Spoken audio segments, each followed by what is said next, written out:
nice to see Terry back and Martin. So I hope you watch it all to end. It's one of the best episodes he's ever done. So, alright, well, peace out. But again, if all these mugs again, clearing it all, I'll say it once again, if you don't like me that much, there's a barn at the side here. Step in it with me. Lock us in, and the best man will walk out, no holds barred. But again, a disclaimer, serious harm, can I care, or will I care? Put that in your pipe and smoke it, tossers. Brilliant. Right, I think that's a good week. That's a wrap. It's a wrap, buddy. Right, listen, if you want to sort it out, fight me. You didn't fight me. You could have fought me and you didn't. Hey, and welcome back to the number one podcast in the sport where, well, Anthony Joshua is our last hope for the salvation of boxing against the hordes of MMA fighters. So let's pray that he gets the job done against Francis Ngannou, which leaves a lot of people on the horns of a dilemma. So all those anti-Femi guys are debating whether they want him to lose, and then that means that they can say Joshua lost, or whether they want him to win and defend boxing. I don't know which way it's going to go, but I'm back in Team Femi. I think 2024 is my full year of becoming a feminist. Look, we're on episode 200. Yeah, I know, everyone's waited for a while. Patience is key. So, wanted to give you an episode that I felt would be a good end point. Yeah. And then also a gateway to hopefully a new and better beginning, right? And to do that, I had to go right back to the source code, the foundation, Genesis, chapter 1, verse 1. Martin Theobald, the man without whom I might not be doing this myself. So it was nice to walk down memory lane with Martin. You already know what happens when we all reunite. So the energy is always on point. There are no edits because, when you go back as far as we do, and it always feels like we've known each other longer, you don't need to edit. It just kind of flows naturally. So it's a bit of a roller coaster. This episode is definitely a retrospective. If you're looking for deep insight into whether Edgar Berlanga will fight Canelo Alvarez, hey, there'll be an episode on that at some point, I'm sure. But for now, just enjoy it. Just a reminisce and a chance to actually hear me talk about things in ways you can't necessarily do when you're helming a podcast on your own. So I think you guys will enjoy this. As always, I appreciate the support, the love, the people who have stuck by me through all of these episodes. I am so grateful. It's a privilege, actually. And hopefully you'll stick with me for the rest of this adventure, wherever it may take us. Because, look, all we've got is us right now. So without further ado, let's go. Yeah, I mean, I'm a little bit offended, Terry. I'm not privy to the part of the number one podcast in the sport where, but I'll have to live with that. I'll get it in the post-production, right? all these years, I don't even get the number one in the sport where. I mean, I can't. Now that you've said that, I can't even think of one. What shit? What the fuck do I say? No. It goes in post production. It's fine. We'll work that. I've got to have my eggs first. It helps. I've got to start this off though with.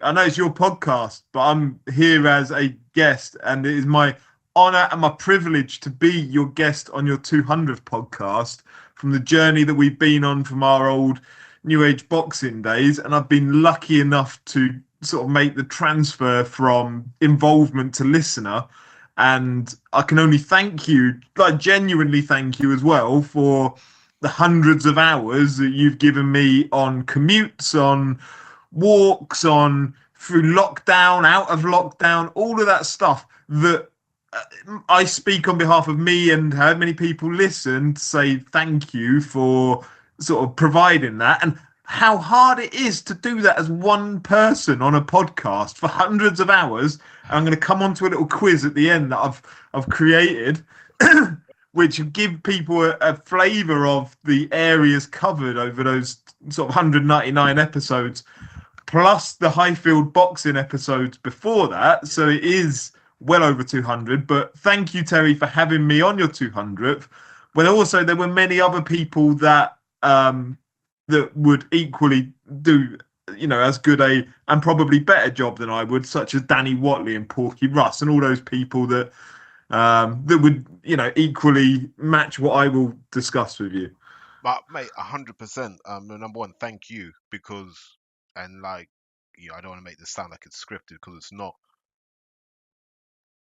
I was looking back today when I was like, let me get my prep nailed, and I was going through various episodes, and I remember just thinking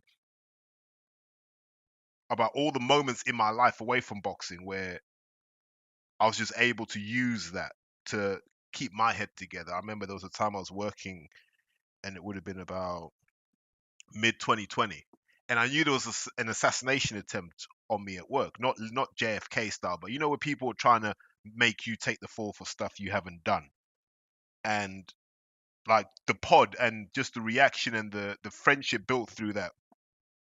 Yeah, I mean that's what kind of held it together, because that was the only thing in my life at that point. Because you're going through a pandemic and all this, that was the only thing in my life where I was like, I know what this is going to do, and everything else was just this huge bucket of uncertainty. And I think we've almost kind of glossed over, just as a society, we've glossed over that 4 years ago we shut the damn country down. We shut the damn country down, and 3 years ago, and this is the thing that still trips me out. 3 years ago, people were talking about forcible vaccinations, like that's just a normal thing you do in a society. And I think what the pod hopefully has been able to do is stick to what we always said we'd do at New Age, and it was always about making boxing accessible. It was always about saying, don't let these promoters hide the reality from you. Don't let them tell you a story that's not true. And that's why and I'm sure you do as well, I love watching Hearn interviews, because I love going, I know he's listening. Because there was my favorite Hearn one was he was talking about Conor Benn, and I was like, this is when I knew the pod was worth it. Because every time that Conor Benn fought, I'd just be like, yep, Hearn's going to talk about Crawford, Spence, Jerome Ennis. He's going to talk about the best guys. And then we're going to see Conor Benn against someone dead like Algieri or Maurice Hooker. And later that week, Hearn does an interview, and he was like, I know people say that I just mention all these big names around Conor Benn, and as if they're going to find that I just give him Maurice Hooker. But that's because I do that. And I was like, this guy listens. But just like with New Age, he knows the minute he mentions the name, the listenership goes up. Like he's almost sealing his own doom. So he actively goes, I'm not gonna give him oxygen. Him and Coogan, they've got that in them. That kind of, it's strategic, but it's also quite bitchy, isn't it? Of going, no, we'll consume the content, but we're going to pretend that we don't. But it's an each to their own. But sometimes I sit down and I go, maybe I've done enough of this. Maybe I've got stale. And I go, fucking hell, what can boxing give? And then it will always find a way to shoot itself in the foot. And I know, right, I've still got some mileage left. Yeah, you've discussed sort of, and I've gone back through the episodes. I haven't listened back to all 200. I've got to be honest. It's more I've sort of browsed through the listings of 200. I've listened to a few of them, but there was an episode where you were talking about sort of bringing it to an end at some point and waiting for some other sort of younger bucks to come along and take over podcasting, and it's still not happened. No, it wasn't. Like, look, I remember when people were giving Charlie Parsons shit, right? And it mostly came from a place of envy, as far as I'm concerned. People were jealous that Charlie Parsons gets to do what they wish they could do. And I was happy. I was like, yeah, this guy's 20 years old. Cool. Go and do your thing. Umar Ahmed, when he was a young lad, I was happy for these kids because I was like, at least there's a pipeline of people coming through. In Umar's case, he's got that same energy we've got of, listen, I'll ask the tough questions when I can. So credit to him. So when I saw those young guys coming through, there's a young kid, Harley Marshall as well, who I thought would have done something. And then I think, he's just become a young man, drink, women, exercise. And so one of the things, Martin, and you'll know this, the average age of a boxing fan goes up every year. Yep. So it's hard to tempt kids to do this stuff because, number one, they don't want to spend the years building the relationships, right? They just want to be able to jump in and go batshit crazy from day one. And you're like, that's not how the game works. Like, you got to know what you can get away with in boxing, because if you don't, you'll find yourself frozen out quickly. Like, look, I've done all of these episodes. I don't believe I've ruined one relationship that I take seriously. Like, I think some could be better, and we'll discuss that later. I think some could be better, but it's not to do with the podcast. It's more to do with just the nature of the beast of boxing. So what were your goals? Oh, I've got a frog in my throat. Yeah. I don't want to make this into a Q&A of Terry, but it feels like a good point to reflect upon 199 episodes that you've done, plus the ones prior to that. But like, what were the goals when you sort of set out? Our new age stuff sort of comes to an end, bit of a break, It time never away ends. from it. And the new age never ends. It's these Well, all right. various degrees of pause. We put it in the parking bay for a little bit, and then sort of setting off on your own journey with it. Like, was there a goal? And if there was, how defined was it, and how variable could it be? So the first part, I think, if you look at the first 92 episodes, which were like the Beautiful Boxing Podcast, I was kind of just trying to work out what works for me, what works for the audience, and what do they call it, like product market fit. And you're moving from one point to another. I remember when I did the thing about Bobby Jordan, which is the Billy Joe thing, and I was like, does the storytelling thing work? Sometimes we don't do too much of it. And then by the time I did Beyond Boxing, that's why I changed the name, because I said everyone else does boxing. Spencer Oliver does boxing. Kugan Cassius does boxing. They all do boxing. And it's quite a linear thing. So you've got a load of pigs in the trough, yeah, and there's not enough, what do they call it, swill to go around. I don't know what it is, but there's not enough to go around, and you're seeing that in the numbers. And so I said, let me just be frank. And there's some stuff I'm never going to talk about, because if you want to hear about that, you jump on IFL. And then I was like, but there's some stuff where I'm like, there's an angle here. There's an angle here that can give the fans a different perspective. And once they get a different perspective, hopefully the discussion will change online, in person, wherever. That was really the goal, was to kind of move that. And I accepted I was never going to do the mass market numbers that other people are chasing. In fact, no one's ever done mass market numbers in a boxing pod. There's an entire episode on it. So no one's ever done that, right? So I said, I'm going to take my crowd with me. And so in my head, so when people say to me, who's your target audience? And this is where I thank Jordan Foster. Really smart man, like Jesus Christ. When it comes to all of this kind of branding stuff, that guy needs to write a book. So he said, what are you really about? And I said, I want to do a pod for people I could sit down and have a beer or coffee with if you don't drink. That's really what I want.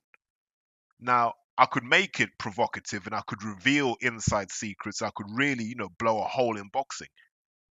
But then I'm going to alienate the people I'd quite like to sit down and have a drink with. Look, just through doing the pod, I have a better relationship with guys like Eddie Lamb, Adam Martin, and the rest of the Fitzroy Lodge elders as I look at them, apart from maybe Nigel Travis, who doesn't really like me. But I've got better relationships with them.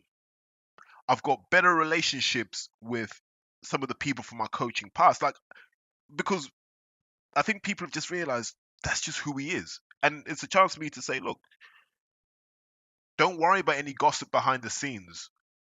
Anything you want to know about what I think about X, Y, Z, I will say it on here. And you know me, I show up to events. I don't back away. I don't hide. I'm not doing this from home, hoping that I don't get held to account. So that's also a consideration. But it's really, I wanted to make something for people I could sit down and have a beer or a coffee with. That was the audience I went after. And I think we've got it. And I know we've got it because sort of the other types of fans love to hate on it. I need to hold you to account though, Tim. I'm not just here for like a smoke blowing exercise. There was one episode, something you just said in there about you could reveal the inner secrets and blow the holes in boxing. There was one episode you did talking about Steve Bunce never reveals the inner secrets. He sort of alludes to it, but never talks about it. Yeah.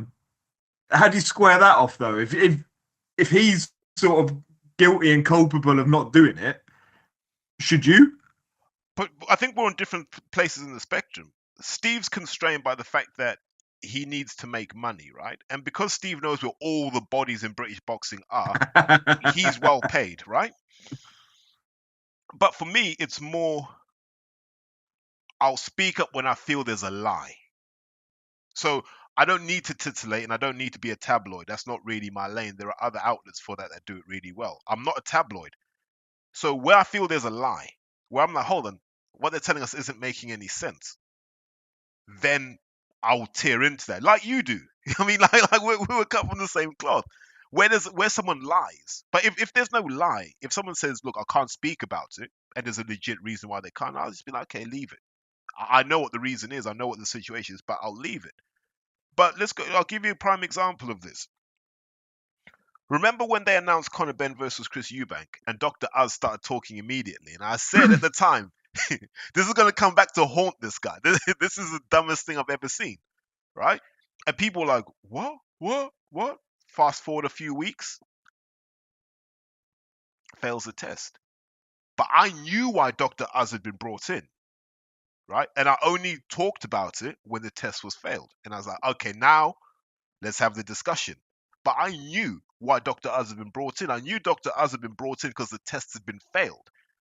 And then if you remember, when Hearn comes out and goes, Conor Benn's failed a test, I tweeted, Eddie, can you confirm that it's only one failed test?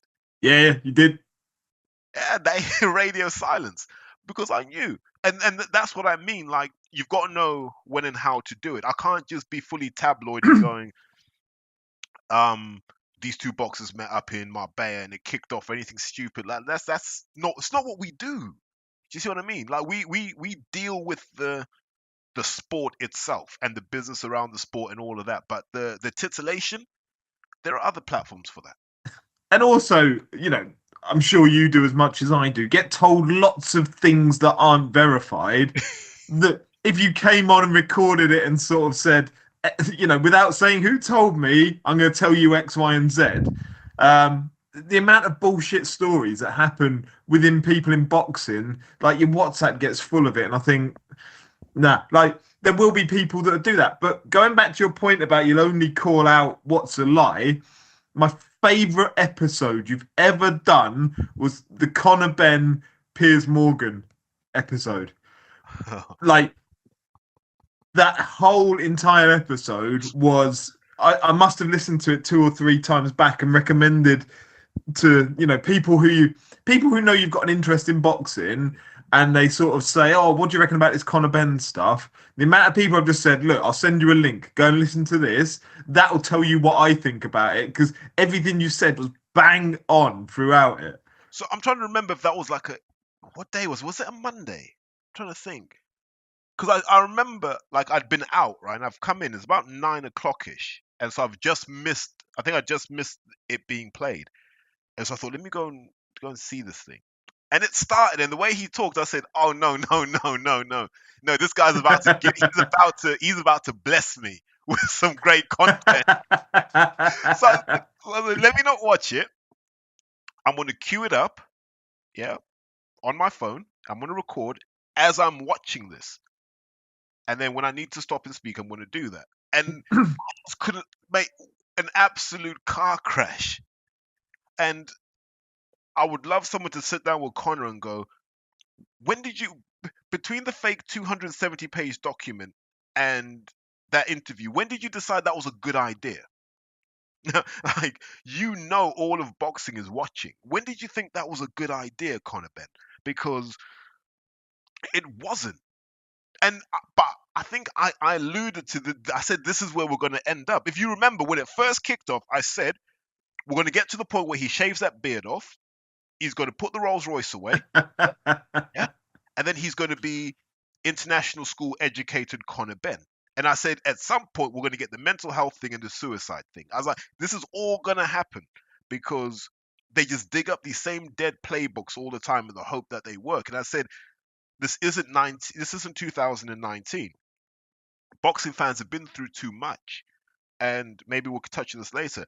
But those episodes with Larry, I don't think people really understand what they did, because I didn't understand what we set off when we first recorded that. Yeah, and Yeah, I said that episode just in general. I can tell you there's an element of it where you're talking about nerding out on how the Egyptians had sort of harnessed gravity for certain things, and like that's how many times I've listened to it. I've listened to the bits that got nothing to do with boxing whatsoever, just of the general commentary. I say genuinely that is my favorite. But what's your favorite one? What's the best one that you feel you've ever recorded? There are two I've genuinely loved recording. The first one with Larry, because if you remember, like on New Age, we'd kind of hinted at this doping stuff, and that was the first time where it was like, I'm going to talk about anything else, right?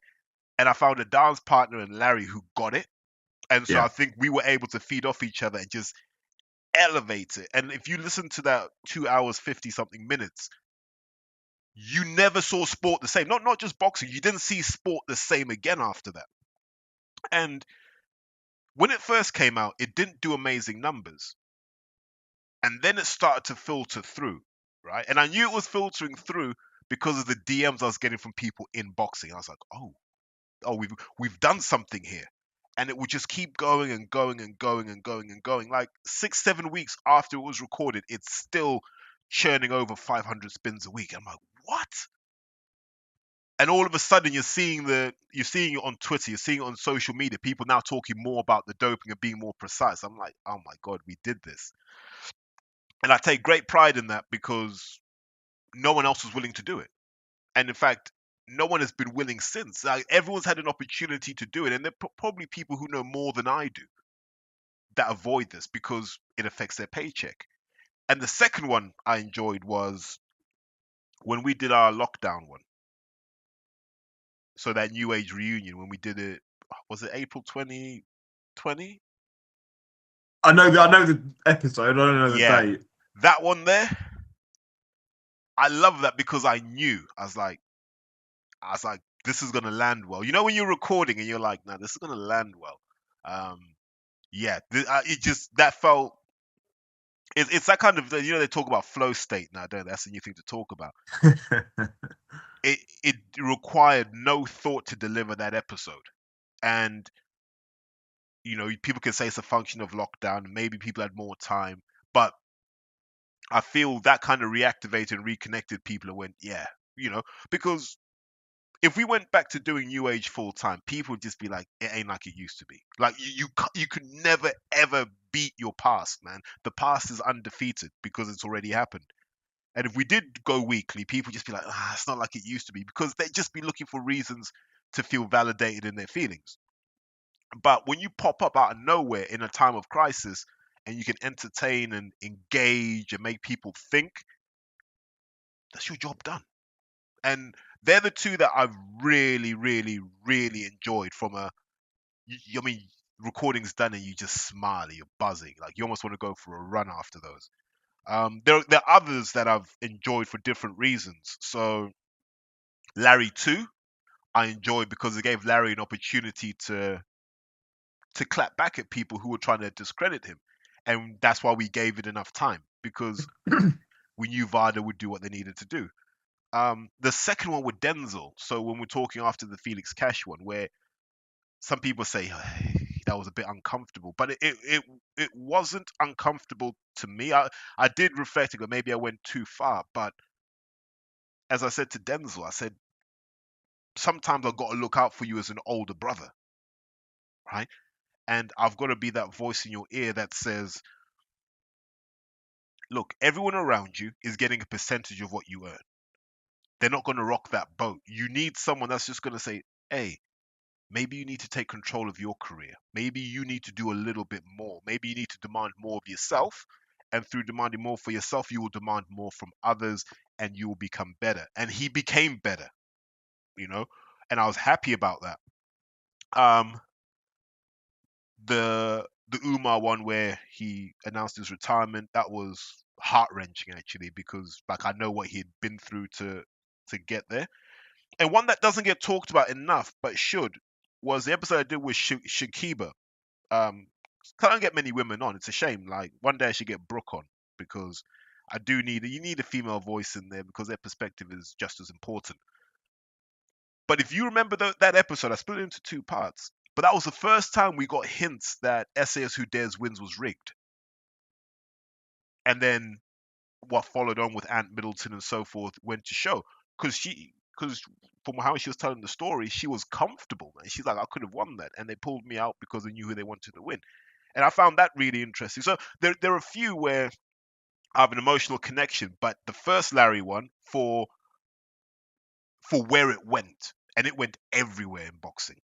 Yeah, it went everywhere. And then the one that we did, just because it would be like Roy Keane playing at Old Trafford. Like, you know, it's true. It's like Roy playing at Old Trafford. There's so much meaning in that is unsaid and unseen. But when you get the chance to do it, you'll always do it for that feeling. That's the best way I can describe it. And that Larry one, right? I often think this when I see stuff from Larry. I always think back to that episode, and the fallout from it was, to me, like as an observer of it, it was that it needed to be discredited by people involved in the sport. Larry needed to be discredited. You know, what is he? He's a bloke who failed drugs test. Of course he's bitter about it. What is he? He's a man who sort of, he knows about drugs. Maybe he shouldn't have done it. Yeah, what is he? It was all those things that made me think, well, people have sat up and taken notice, because there would be no need to discredit a man if you didn't care for what he said. It's the problem we have. It's not just a boxing problem, it's a life problem. You know, I always say to people, listen to the message first. If the message makes sense to you, receive it. If the message doesn't make sense initially, then go, is the messenger someone who should be talking about this? Are they well placed to talk about it? If the answer to that is yes, then you still have to take that message on board. You can manage it how you want, but you got to take that message on board. Larry was the guy. Who the hell is going to talk about doping if they've never failed a test? You know, guys, I'm getting away with this. I've got all of these tricks and tactics to get away with taking drugs in sport. I'm going to sit on a podcast and tell you how it's done. No one's going to do that. The people who are going to tell you how something works are the ones who get caught. And so here's the weird thing. People love these podcasts that James English does, right? Do they? Yeah, they do they? Yeah, you know the people that drink Carling, like people that drink Carling and have to have a curry every Friday. You know those sorts of people. They love James English. And when James English gets these guys like Marvin Herbert on, no one ever goes, "Oh, mate, what you on here talking about? You got shot in the face, you got arrested, mate. You can't be a good criminal if you got arrested." No one ever does that. You accept their story because you say no one's better placed to talk about this stuff than he is. Do you see what I mean? And people need to now respect Larry, and I'm glad that people now take Larry seriously, because, like, who else was going to tell us? And look at the downstream effect now. Now everyone's watching out. Now the stuff that people used to get away with saying, it's no longer believable. You're like, you know, because look, Matt, we're going to get this thing, aren't we? Like, what they're calling it, the enhanced games, right? We're going to get that, aren't we? Yes. What's going to happen when they juice all of these guys up? And they're still slower. Break the world records. I often think this. It'd be amazing. Usain Bolt still holds it after the enhanced games. Then they're going to tell us, you see, we told you the drugs don't work. Okay, so why are they banned? Yeah. It'd be something else. So I'm looking through, and I'll come on to some of the detail around it later. Yeah. But I was looking through the track listings from sort of episode 1 through to today. What struck me about it, and this is where I want to get your view on it, really. From episode 1 through to today, there are no new stars. Boxing hasn't created any new stars. There is nobody you've done an episode titled about that didn't exist when episode 1 happened. And I find that quite mad. The boxing has failed to create anybody headline worthy within all that time. So let's go back to it might have been that New Age reunion episode we did, where we talked about people are just getting all the money they can before this recession kicks in, right? And we're seeing it now with Saudi, right? Essentially, Saudi is this last money grab. Like, these are the last suckers we can think of. We tried the UAE, we've tried Bahrain. These are the last suckers we can find, and that's no disrespect to them. I'm just using that as a euphemism. These are the last suckers with money we can find, and once we've done this, it's a wrap, right? Because how many times are you hearing, Martin? Oh, will you fight so and so? Hey, listen, if the Saudis want to put the money up, I'll fight him. It's like, no, you live here, like fight here. Well, they don't know who you are. Do you know what I mean? But I look at that and I go, like, how do you create stars when your goal is to maximize every event's value? Like, I look at where Ben Shalom is right now. He has a real opportunity to really announce himself if he just lets his nuts hang and goes, we're going to do Fraser Clark versus Fabio Wardley. And we're going to do Vidal Riley versus Mikel Lawal. These are good fights. We're also going to do Dalton Smith versus Adam Azim, right? And then at the end of the year, we're going to do Ben Whittaker versus Carol Atalma. If we can get that this year, Ben Shalom suddenly says, I'm a serious player. Because out of that group, one of those guys has to be a star. Your money's on Ben Whittaker right now, but don't sleep on Vidal Riley. It's a challenge because obviously some of those cruiserweights are giants, but I think those giant cruiserweights are going to move up soon anyway. So that will leave Vidal in a good position to be fighting the guys of like the likes of Isaac and Chris Billam-Smith, and I think he can compete with those guys. The name you mentioned in there, what you just said, really resonated about how do you create start if all you're trying to do is cash grab. Adam Azim, that name that sort of stuck out in there this week, tweeting about who was it he's offering to fight in America? I can't remember who it was, which tells you an awful lot about him. That's it. Yeah, me and you, Keyshawn Davis, at Wembley Stadium on Sky pay-per-view. And you're like, mate, I'm not even sure you'd fill Wembley Arena, let alone Wembley Stadium. And to start saying about we'll do it on pay-per-view, what are you on about? I'm not saying that it's bad that you should have that aspiration, but have a realism that you've got to give us something. And it was one of the ones you talked about in one of the really early episodes that you did, where boxers are horrendous for taking, and not giving anything back. And it might have been one of the beautiful boxing episodes rather than the Beyond Boxing, but either way, but again, it stuck with me throughout time, is you talking about boxers want to take, but give you nothing in return. Yeah. Do you remember that? That was during the pandemic. Was it? Yeah, I remember that. Because name me something memorable a boxer did during the pandemic. Joseph Parker making videos with his family. Probably as entertaining as he's ever been, to be fair. Yeah, it's better than what he'd done in the ring, but... Yeah. But you look at that, right? My highlight of the whole lockdown, boxing content-wise, was that exchange between Fabio Wardley and Eddie Hearn. It's like Fabio had like a van full of like dogs or something. And he says, hey, I'm just going to go and take the dogs for a walk. And they're planning his career while he's driving his dogs for a walk. And I remember just leaving that going, I really like Fabio Wardley. And I want this guy to cross over and become a star. That's the only time during the pandemic I was really excited by what someone did. There was one that you referenced, I can't remember who it was. You said he'd done like a travel blog where, and that may have been pre-pandemic, but talking about his social media where he'd actually gone away and it's going to annoy me now who it was. But talking about actually they'd given an insight into their life and an insight into beyond the boxing elements of things, but actually what they do. And you've talked about it before about if you're the best dog breeder in the Northwest, talk about dog breeding, get people on board that are dog breeders, grow your audience that way. I'll share with you my frustration that I've done a handful of pieces this weekend with small hall boxers. People can probably guess who it's for because that's what I do is some small hall boxing stuff. Are they Goodwin fighters by any chance?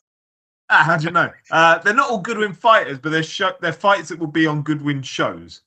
6 boxers in total. One of them didn't turn up to this face-to-face thing. Out of the 6 of them, let's say one didn't turn up. Not one of the 5 who did had their sponsors' names to hand. and could like reel them off like that. Not one could give back to their sponsors who are giving them money to support their careers. And how can I put this as politely as possible? The the opportunity for them to have this head-to-head sort of conversation with an upcoming opponent, they were dull as fuck. Like, they were really, really dull. Now, it comes back to a frustration you and I have had for years, I think, about what are boxers doing to drive interest. The two biggest issues for boxers, ticket sales, gaining sponsors. They're the two things that give you money. They're the two things that build your careers. I've sat with 6 over the course of the weekend, which actually turned into 5. The two things that could have built their careers, they neglected to do. I would have even done it, mate. I'd have said, listen, you lot ain't going nowhere anyway. I'd have told them straight, you lot ain't going nowhere anyway. Get used to it. Why? Because most boxers are lazy as hell. Look, Ben Whittaker. Ben Whittaker showboats on a weekend, right? 2 weeks later, he's modeling for Diesel in Milan. Now, that's what you call capitalizing. Now, people can call it the grift, and yes, it kind of is the grift, but he had a moment where he had the eyes of the public on him, and he's leveraged that into other stuff. Quick. You got to salute Jordan Foster for that again. The man sees... Jordan Foster's living in a 6-dimensional world where we're all in 3D right now, because he saw that quick, made it happen. And then I look at someone like Fabio Wardley. You mentioned this on Ring Talk. No promotional contract. This guy's just got his belts, and he's like, as long as I've got these belts, I can dictate terms. And I love that. In addition to who Fabio Wardley is as a person, I love that. People in the sport love Fabio because we've seen him grow. I remember him sparring John Pilata, and John having his way with Fabio. And I said to John, John, I don't know if you're going to be able to do that a year from now, because this kid's like, remember the movie Tremors with Kevin? Yeah. Fabio Wardley's like those worms. Like, he just keeps learning. You're not going to hit him with the same trick twice. And that's why he's gone as far as he has, because he's put himself in harm's way and he's always learned. They're the people I get excited by. The people who say, how can I help you? Like Richie Gray. I wish boxing had done more to keep Richie Gray involved. No one has spoken more honestly and pragmatically about boxing than Richie Gray. Where Richie was like, look, I remember him saying this, if you've got a sponsor, why not do 1 day a week at them? Go and give them your labor for a day. Yeah? Learn how they do stuff, because it's a two-way thing. You're going to learn some skills that are going to help you when your career's done. But these guys don't. And I call it Danny Connor logic, right? Because he was no So Danny Connor would run around getting sponsors, trying to pretend that he was going to do amazing things in boxing, which was never going to happen. But he did okay. He overachieved for where he was as an amateur.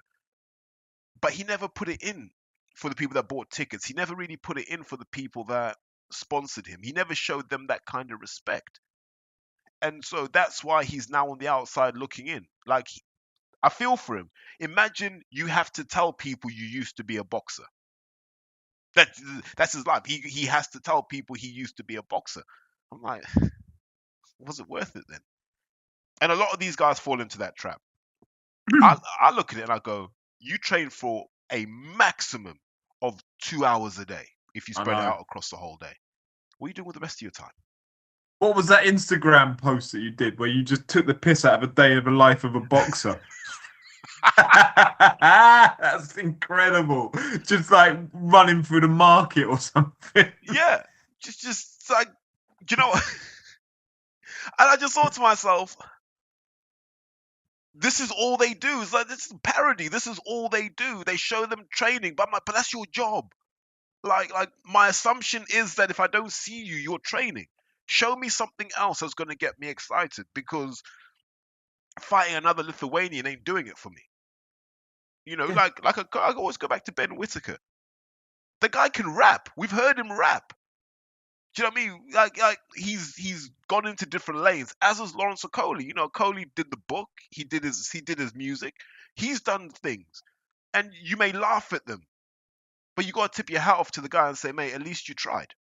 At least you put it on the line. You put yourself out there. And I think it comes back to one of my old maxims. Boxing is a sport full of insecure men. A lot of these people are scared of what the public will think if they were really themselves. I don't know why. So, mate, we're paying upwards of 60 quid to watch you fight, mate. Like, if there's ever going to be a sucker in this equation, it's us. Yeah, and you go back to that Ben Whittaker thing. My son, who's 14, you've met my son various times. He loves boxing. He boxes himself. His two favourite fighters are Tank Davis and Ben Whittaker.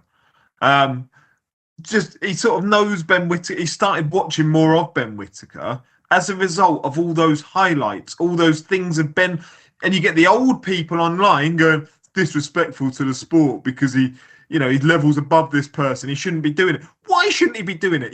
You're right. He is levels above this person. So therefore, do something that's a little bit different. Do something that's a little bit fun and make headlines that other people aren't doing. How many fucking fights have we watched over 8 rounds where it ends up 80-72? And at the end of it, we're all a little bit underwhelmed by what's meant to be the next big thing. But Ben Whittaker's gone out there, absolutely made headlines, gone viral with his clips on so many different platforms that aren't controlled by him or by Boxer or by Sky Sports. Other platforms that have picked him up. That's the difference, right? That's the difference between him and somebody who's going 80-72 with the same opponents. Yeah, but here's what people don't understand. If you go back to one of the early New Age episodes, one of the real OG ones, like where we had the socks on the microphone, someone fired in a question and they said, who do you think are the prospects to watch out for? And I remember saying this was 2016. I said, Ben Whittaker. I said, I just watched this kid in the ABAs play with Jordan Reynolds. And this is when Jordan Reynolds was the golden boy. Jordan Reynolds had a whole spot earmarked for him for that 2020 Olympics. Like, everything was set up for Jordan. That was his coronation. This kid, Ben Whittaker, shows up, and I'd seen him at the Haringey the year before. And I was like, because he might have boxed as a junior, but he was better than all the seniors. He was better than, there's a kid called Shaka Thompson from Birmingham, boxed for Jewelry Quarter. Jordan Reynolds was there as well. I can't remember who the other guys were. It might have been Harry Scarf or Kieran Conway, sorry. It was that caliber of guys who had done their years in the amateurs. Ben was better than them in 2015. Plays with Jordan Reynolds is just showboating for fun against Jordan Reynolds. Broke his spirit. And then if you go and watch his amateur career as a GB boxer, he did it then against people who were good. So people say that he only does it to people that he's better than. He does it to people he shouldn't be beating, or based on form and pedigree. It's who he is, man. Like, Ben Whittaker is the culmination of a dad who was determined to create the ultimate boxer, right? That's it. And you got to give his dad Tony credit, because he seems to have a firm handle on what he wanted Ben to achieve. And so I really respect what those guys are doing. And I'm seeing them now professionalizing the non-boxing side of things. The world's their oyster, man. Like, and we need more of that. But don't come out showboating without the pedigree. The guy's an Olympic silver medalist. And he was unlucky not to win the gold. He can showboat if he wants to.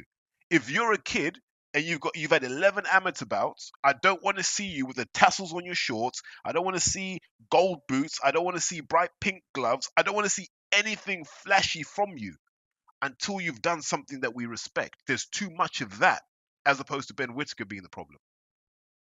And again, going back to your episodes over the last 199, there was the one that you'd done when Whittaker went out in the Tokyo Olympics, which stood out as I value your insight into the amateur sport, because there aren't enough hours in the day for me to stay on top of amateur and professional boxing. I sort of spend less and less time looking at professional. Yeah. And again, this will sound like I'm blowing smoke, but it's truly not. Yours is the only boxing podcast that I listen to. It's the only boxing content really that I take in over the course of a week. And so you not doing one for the last month and a half has really pissed me off. But by the by. But yeah, sort of those amateur insights that you give on certain episodes, I find it hard, I've got to be honest, when the whole episode is devoted to an amateur subject.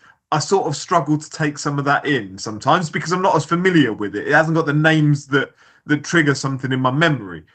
But your amateur insight is phenomenal for people, I'm sure, just like me, that don't know enough about it. Yeah. The only time I'm going to talk about amateurs, if I'm being honest, is if it's a broader issue that's going to affect the sport in a few years, right? So I'm just highlighting it now. So when we had the beef between kind of what you can call East versus West in the amateurs about who's going to control boxing, Yeah. that was very important because had we had a proper split, half the countries wouldn't be going to the Olympics. So that was I've important. had conversations with people where the only thing I've known is what you said on that episode. That's my entire viewpoint was made up of yours. And then in terms of like, if I see an amateur and they're the real deal, and I remember talking about the kid Alois Jr. And I remember telling that story I was like, this is a 15-year-old kid that was bullying motherfuckers, and I said this kid's special. So when Team Warren got hold of me and said, what do you think of this kid? I said, spend whatever money you can on him because he's as real a deal as you'll get. They're the only times I really care about like sharing amateur insights. When I see something where I'm like, that's not normal. Whereas if it's just run of the mill, this kid from Stonebridge box that kid from All Stars, I don't even care. To be honest, like I don't. You know many fights sometimes I just sit through and I'm like, whatever. And the sad thing about amateur boxing is it's not the kind of thing where like the coach is going to have a beer afterwards, like, which is a real shame, by the way. I think it holds us back as a sport because no knowledge is shared, like no experiences are shared. I think boxing would be a better sport if more people drank beer. Like all of this monastic living is over, right? Roberto Duran, one of the 5 greatest boxers of all time, he had an okay career and he was on everything. So all this monastic living of I don't eat carbs, man, I just eat vegetables and meat. Shut the fuck up, man. Like it's Carlos Monzon, heavy drinker. Yeah, and he did all right for himself. He had a brilliant life. Can't say the same for his missus, but whatever. Yes, God bless her. Mate, did you watch? There was a Leicester game on TNT Sport, right? And they've got Ollie Chesham on as man of the match, right? On God, they've pulled him up and he's got a pint of beer in his hand, right? Good. And Craig Doyle looks at him and goes, you better see that off then. And what does he do? He just necks it live on TV. And that is no watershed. Like this is afternoon. And I said, that's a great moment. They suppressed it, by the way. Like it was weird that they just don't, like, you can't find that moment anymore. I'm like, what? That's what people want to see because we know that's what happens. I mean, what did you think was going to happen when you interview a guy holding a pint of beer? But also, again, it comes back to what you were saying earlier about you want to see the human side of somebody. You want to invest in the human side of somebody, not what do you do for a job? Oh, I go running, I spar, I get ready for a fight. I want to see the human side of what you do. But right, I need to go back to holding you to account for certain things. 100%. I've done my homework. Don't you worry. Who do you think was being talked about here? Going way back, way back. The clue's in the sentence. Quote, the man's career is borderline finished. If he beats Ruiz, he'll be fighting Hughie Fury at Wembley. That's got to be Femi.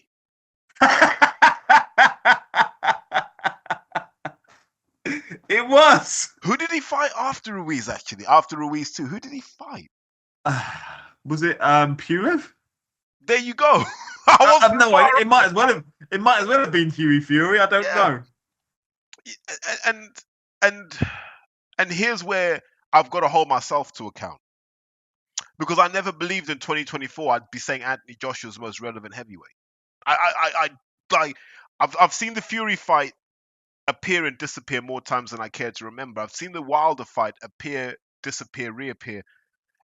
And it's disappointed me and it's pissed me off. But I look at Anthony Joshua and I go, mate, for all of your sins and all of your faults, you are the definition of the tortoise and the hare, mate. You just plodded along while everyone around you imploded. imploded. And now look at what you've done. You've shacked up with Ben Davison, and you've become this elder statesman for British heavyweight boxing because you're bringing the young boys in. You got Thomas Carty around you. You got Jamie TKV around you. You got Courtney Bennett, Peter Kadiru's still around. Marco Milun is still around. You are the definition of what the top man in the division should be doing right now. Meanwhile, guys are running around with cut eyes and talking about this and rowing with people about calling their wives whatever.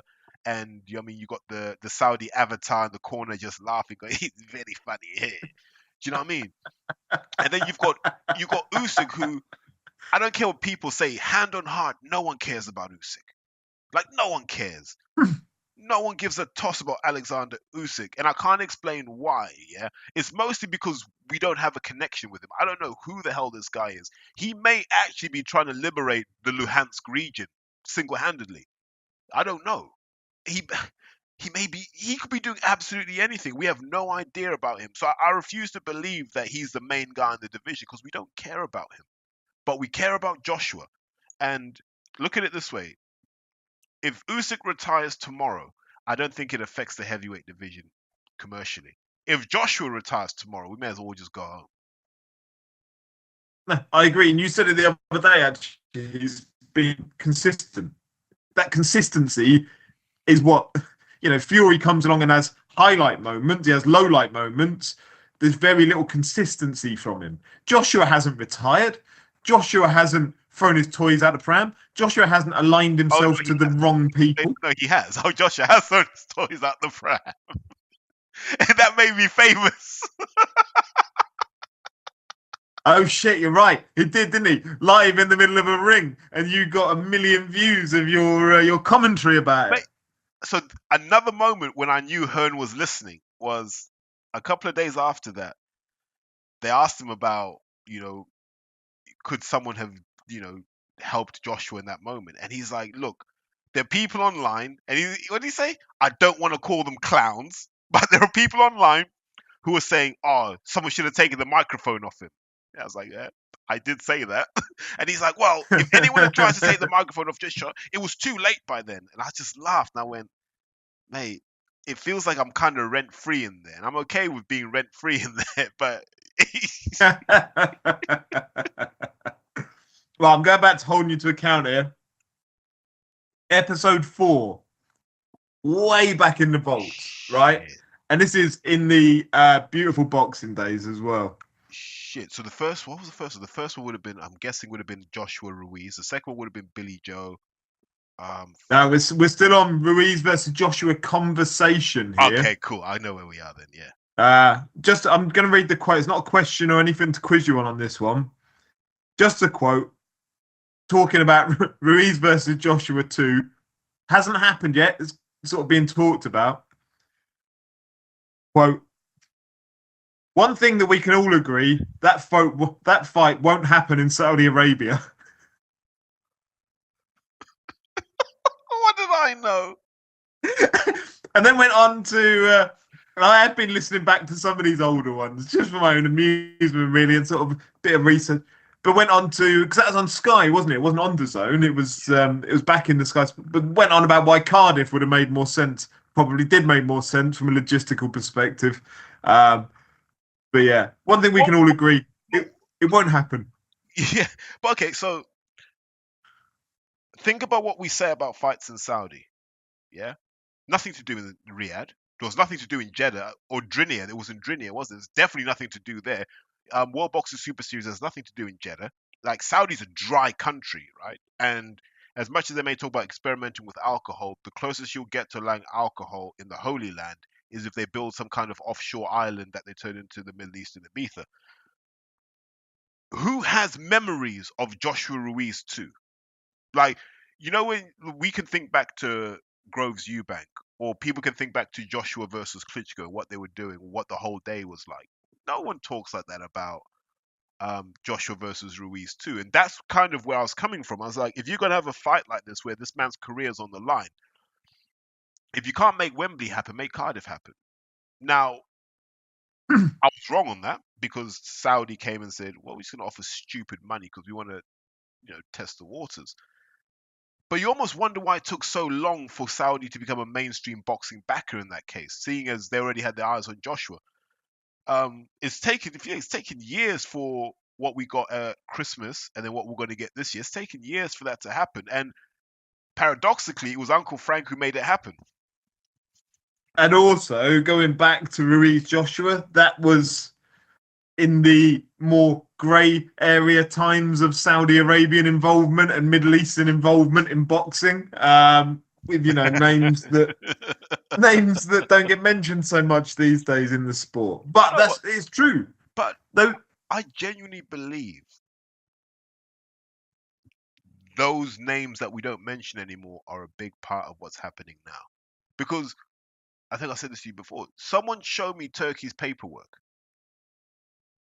Like there's no paper trail. Like there's nothing. Like if you try and do like a Google search from like 2018, you don't find anything.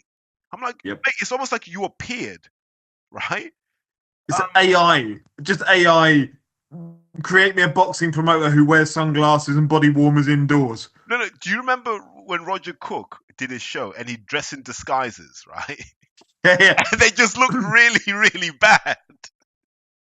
And that's what it felt like. It felt like a really, really bad, it's like a really bad kind of cosplay, right? Because I'm like, and I've got no problem with Turkey, or the person who the artist formerly known as Turkey or presently known as Turkey. Yeah, he's an entertaining enough guy. But you don't believe that he knows much about boxing, do you? No, and they try and make you believe it by he talks about sort of Hagler Hearns and things. And again, it's almost like you've just gone, right, Google most famous boxing matches of all time. Bosh. Right, that'll do. Hagler is my favourite historical figure in boxing. He's like a Sacha Baron Cohen character. Yeah. I'm like, this has got to be an Avatar, and Frank and Eddie have to be in on it. Because I'm like, there's no way that this is believable. It's hilarious, by the way, but it's just not believable. But I'll go back again. Episode 10, I'm out of the quotes now. I'm now into more themes of conversation. The episode 10 was around Logan Paul and KSI. And actually, that was because I wanted to go back and revisit that because of how that was sort of the primitive days of crossover boxing sort of YouTubers. And the point I've taken from that one was you talked about boxers, we mentioned it earlier, boxers take, and don't give. The fans cared about Logan Paul and KSI because they've spent years giving on YouTube, giving on their platforms, creating the Sidemen, creating Logan Paul, the person. And years later, we've seen that then cross over into mainstream pay-per-view, sort of misfits whacking out show after show after show. And boxing still hasn't learned. Like, despite that, this episode literally talked about why they're successful and boxers aren't. Do you remember on the New Age? That's when the first KSI fight happened, right? Yeah. And KSI had been at Fitzroy Lodge, so I'd engaged. So it's not like I don't know KSI. That's how I know KSI, and I knew of the plans, and everyone was kind of poo-pooing it.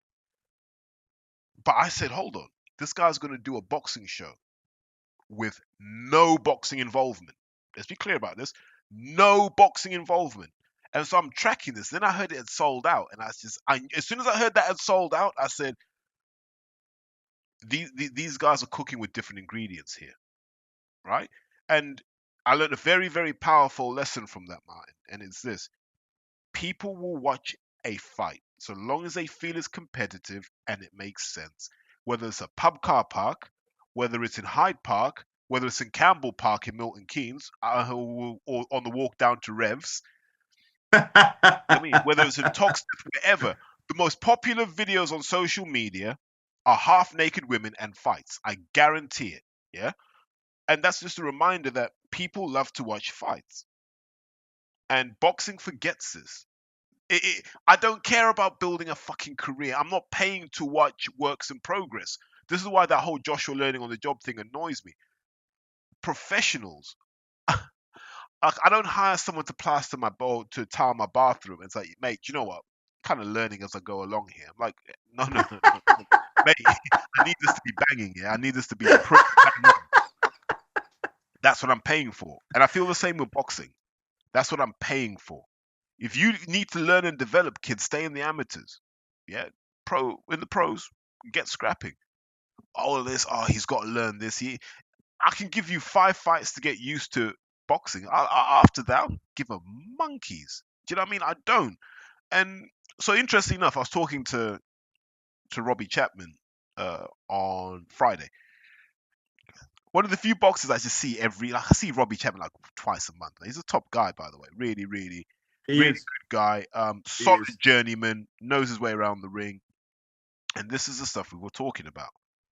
That we've hit this kind of period in boxing where guys are just fighting stiff after stiff after stiff. Who's that guy you dug up on Twitter? Who was Chris Davis, 16-0. 16-0. Who did he fight? I don't know who He's literally never fought anyone with a winning record. And I know he's been offered many, and sort of like for whatever reason didn't take them, and just a whole career. He last fought in 22. A whole career of 16 fights, like a third of a Mayweather, just beat. He called himself the Spartan.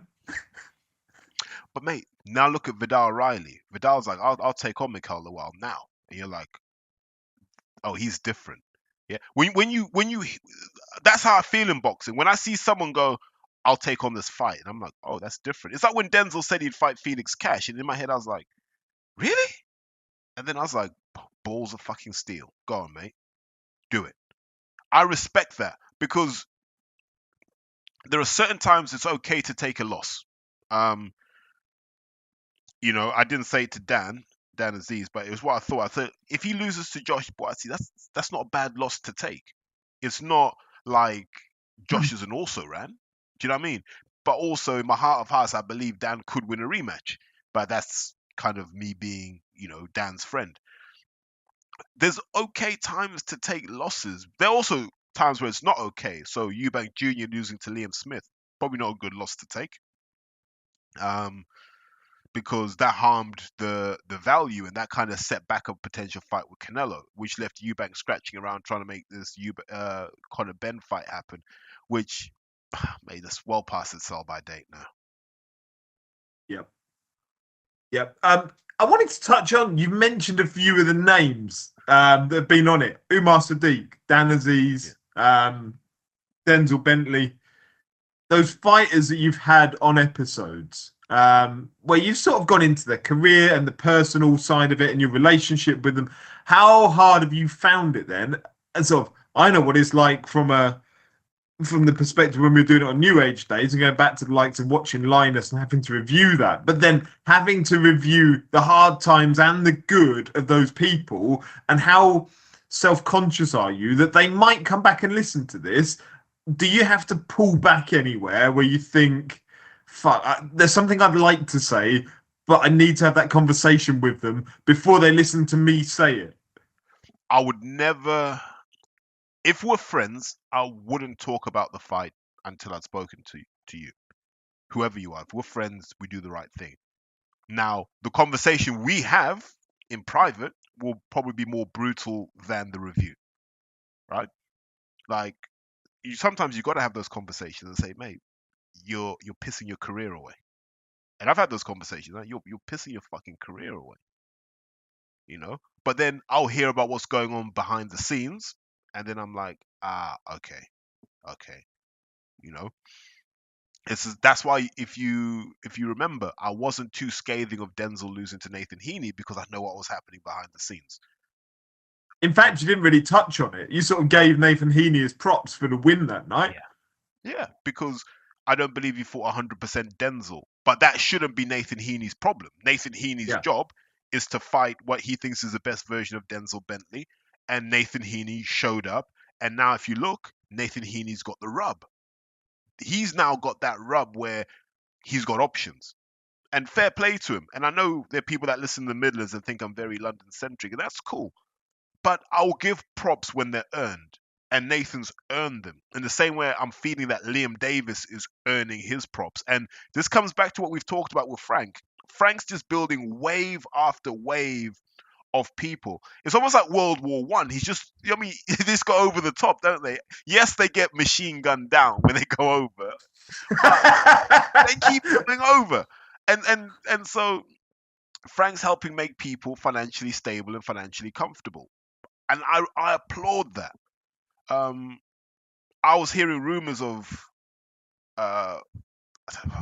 can we say this? Well, yeah, because I just heard it in passing. It's not a secret. That's what I said. Fabio Wardley or Adelaide, those two guys were making like 700 grand each in Saudi. Well, I know how much Ellis Zorro made out in Saudi, so that number would correlate fairly well for Wardley and Adelaide. Do you see what I mean? So that's a stupid amount of money. I know. And I think that about Ellis Zorro. Ellis Zorro turned up. What you say about like building the wave and then you're going to get gunned down when you go over the top. Ellis Zorro was in that first wave of boats landing at Normandy. He was there taking bullets for fun, but he got handsomely rewarded for doing so. And that's what you want out of a career. If you're going to take those dangerous fights, do it for ridiculous amounts of money. Yeah. And Frank has engineered that for the people who have been loyal to him. I respect that. Those people who are like, whatever you need, Frank, I got you. Frank's like, oh, okay, we got opportunities now. I like where Queensbury is right now. Less so Matchroom, because Matchroom to me feels like Man United in about 2011. Do you know where like everyone's kind of aging, and we know that it's just a matter of time. Whereas with Frank's feeling a bit like Man City around the same period, where you're like, I can see what he's doing here. I think the real problem is that the boxers aren't delivering for Frank. You know, I think Dubois should have done more damage to Usyk. I feel he froze when he had his moment, and you know that would be a worry in most circumstances that he froze. You look at Yard, man, listen. Well, you've had to have 2 world title shots and you fought a pretty prime Kovalev and a damn good Beterbiev, man. You deserve to win a world title the easy way, man. Like why can't he fight a Jean Pascal? I mean, there's no justice in this world. And then you got it's the most bizarre career as well. Sort of, it's either Beterbiev or Kovalev or some Italian that I've never heard of before. Jordan like, Joseph. There's nothing in between. Hey, but is Tunde the smartest man in boxing then? As long as he got paid well for those fights, Anthony, then we'll put him up there. Healthy 7-figure sums. Well, definitely for the one in Russia, healthy 7-figure sum.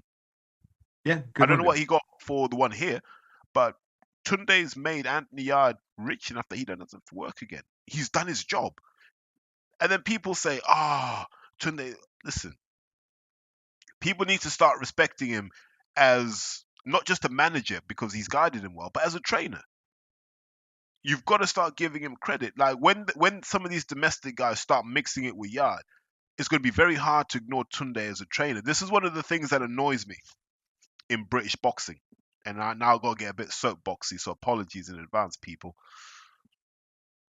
When people talk about the best trainers in this country, it's always the same dead names, isn't it? Like this person and that person, the hoax, as we like to call him, who... You've literally got an episode about the hoax. Yeah, because he is the biggest hoax. Called the hoax. Yeah, he's a hoax. And they wheel all these guys out that don't make any sense to me, because I'm like, you don't even have case studies of really good fighters. You don't. And then I look at fighters who may not necessarily be white, but have good pedigree. Don Charles has good pedigree, with fighters of all races and all backgrounds, by the way. Like he's turned Shinkwin around, he turned Bullioni around, he kept Derek relatively sane and helped extend his career. Don's done a lot of good things. I look at Clifton Mitchell and I go, that guy had Harry Scarf from day one, and no one thought Harry Scarf would win a British. That's Clifton Mitchell. Look at what he did with Sandy Ryan. Chantel Reed's dad is also in Derby. And he's turned Chantel Reed into maybe one of the golden amateur prospects we've got. Look out for Chantel Reed. You got Pat Barrett. Look at what he's done with Zalfa. Look at what he's done with Linden. No one ever mentions those names when it's like, who are the best trainers in the country? And I'm like, but based on like silverware, these guys deserve to be in that conversation. So why aren't they in that conversation? And it's because the people who control the pens in our sport, the people who control the microphones and the people who control the cameras refuse to give these guys the leg up they deserve. And I put Tunde in that list as well. If you look at the number of fighters that have been through Tunde's hands, that includes guys like Kevin Mitchell, Tunde's been a net positive for the sport. But this stuff doesn't get talked about because I'm always baffled because, like, I'm a coach. So I'm looking for things like, what are you giving your fighter? Which is why, like, I've generally been neutral to positive on Ben Davison when other people give him a kicking because I'm like, I can see what you're doing, but your real test is going to come with guys like Jamie TKV, Chris Congo, and those young guys that you've got to bring through now. That's going to be your test, not Joshua. Because McCracken he already built Joshua. You just got to reactivate what McCracken built.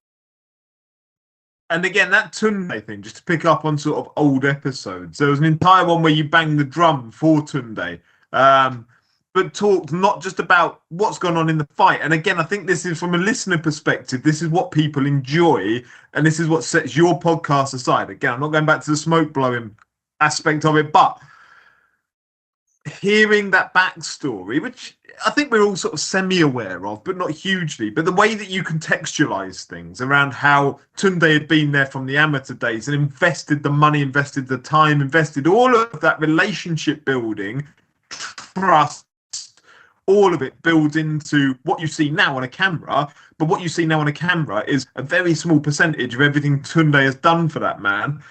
It just sort of highlighted a bit that episode of, yeah, okay, maybe sort of shouting lions in the camp from the corner. It may or may not mean something. I think you talked about, him shouting that might be a signal for something. Might be a signal. I think you described it as sort of up and down. You might shout up and down to somebody. And what that means is something you've worked on in the gym. In the same way that if you're taking a corner in a football match, you might lift up your right arm and that means back post. Yeah.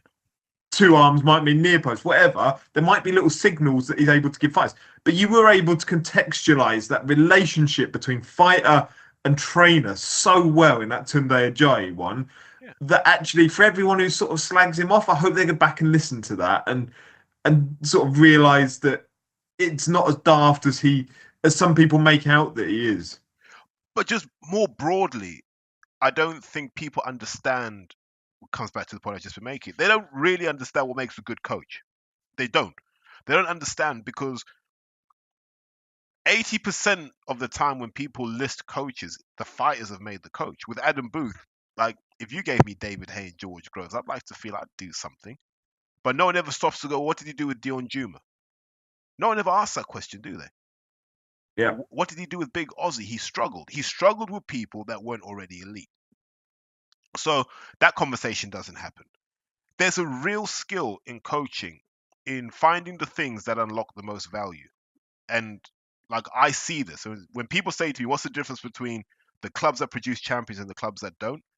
It's to what extent can you simplify a very complicated sport into a series of triggers that give you the right kind of behavior. And that's what you work on. And that's why it's really hard to move from trainer to trainer, because I'm trying to really simplify something that's complicated in a way that I can understand and I can express.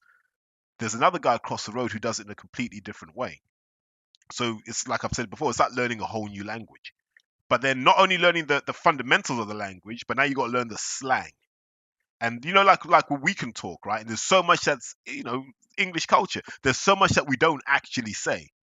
Like we might have a conversation and I'll just be like, hey, the thing we talked about last week with that guy that, had the blue shoes on. But that's a whole story for someone. And that's what boxing is. So boxing for me, like I've got lads and I'll just say, look, I need you to work the circle. And work the circle will just mean, right, we're going to move around, we're going to shoot to the body, shoot to the head, double to the head. We just want to restore control. Right? That's really the subtext of it. Yeah. because I'm seeing you get involved in a war. Just work the circle, work around your opponent, start thinking, start looking, go again. But that work the circle, once you understand it, it unlocks so many other things. I can't give you a shopping list of things to do in the ring. You're not going to remember it. And so these are the things people don't see. These are the things people don't understand when they're looking at trainers, because they're just like, well, Adam Smith said this guy is great, therefore he's great. I'm like, no, I'm trying to think. Like, if you look at it, Grant Smith is now flavor of the month, right? Grant Smith and Joe McNally are flavor of the month. I respect both guys because Grant Smith's been doing this for a long time, and like his kid Dalton is pretty good. But this is a relatively new thing. So has he just become good, or is it just that someone's put the spotlight on him? And same with Joe McNally. Now, other people have different views on how Joe's getting all the fighters. I'm not here to speculate.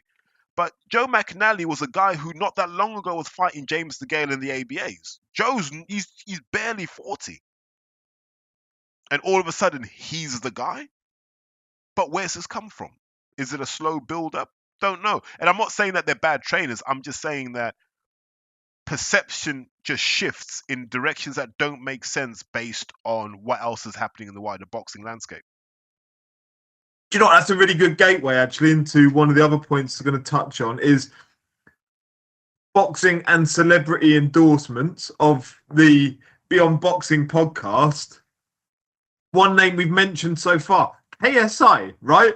Out of nowhere, just fucking tweets, I listened to the Highfield Boxing, like tagged you in, I listened to that Highfield Boxing podcast, or along those lines. I can't remember the exact terminology. Yeah. Did you have a heads up? Like, A, did you have a heads up on that? B, did it boost your numbers that week? Wow, this is interesting. So let's talk about KSI first, and we'll talk more broadly about numbers. So I was surprised. Like, we follow each other. We followed each other for a while. But part of me doesn't know whether it's like Turkey's account where someone clearly does it for Turkey, or whether he does it himself. I think he has some control over his account. In the way that Turkey follows me. And I think, whoa. Yeah. I don't want to have that British journalist treatment, right? Hey, people were doing backflips and they found out Turkey was following them. And I was like, he follows me, man. He's never offered me anything, so I'm not that excited. Yeah. But I didn't know until someone said, hey, listen, KSI shouted you out. I was like, what? Okay. And so it did views on my Instagram, like in terms of my stories and stuff. But bump in terms of followers, no. Like that whole thing is a huge myth. On God, like the gap between attention and value is significant.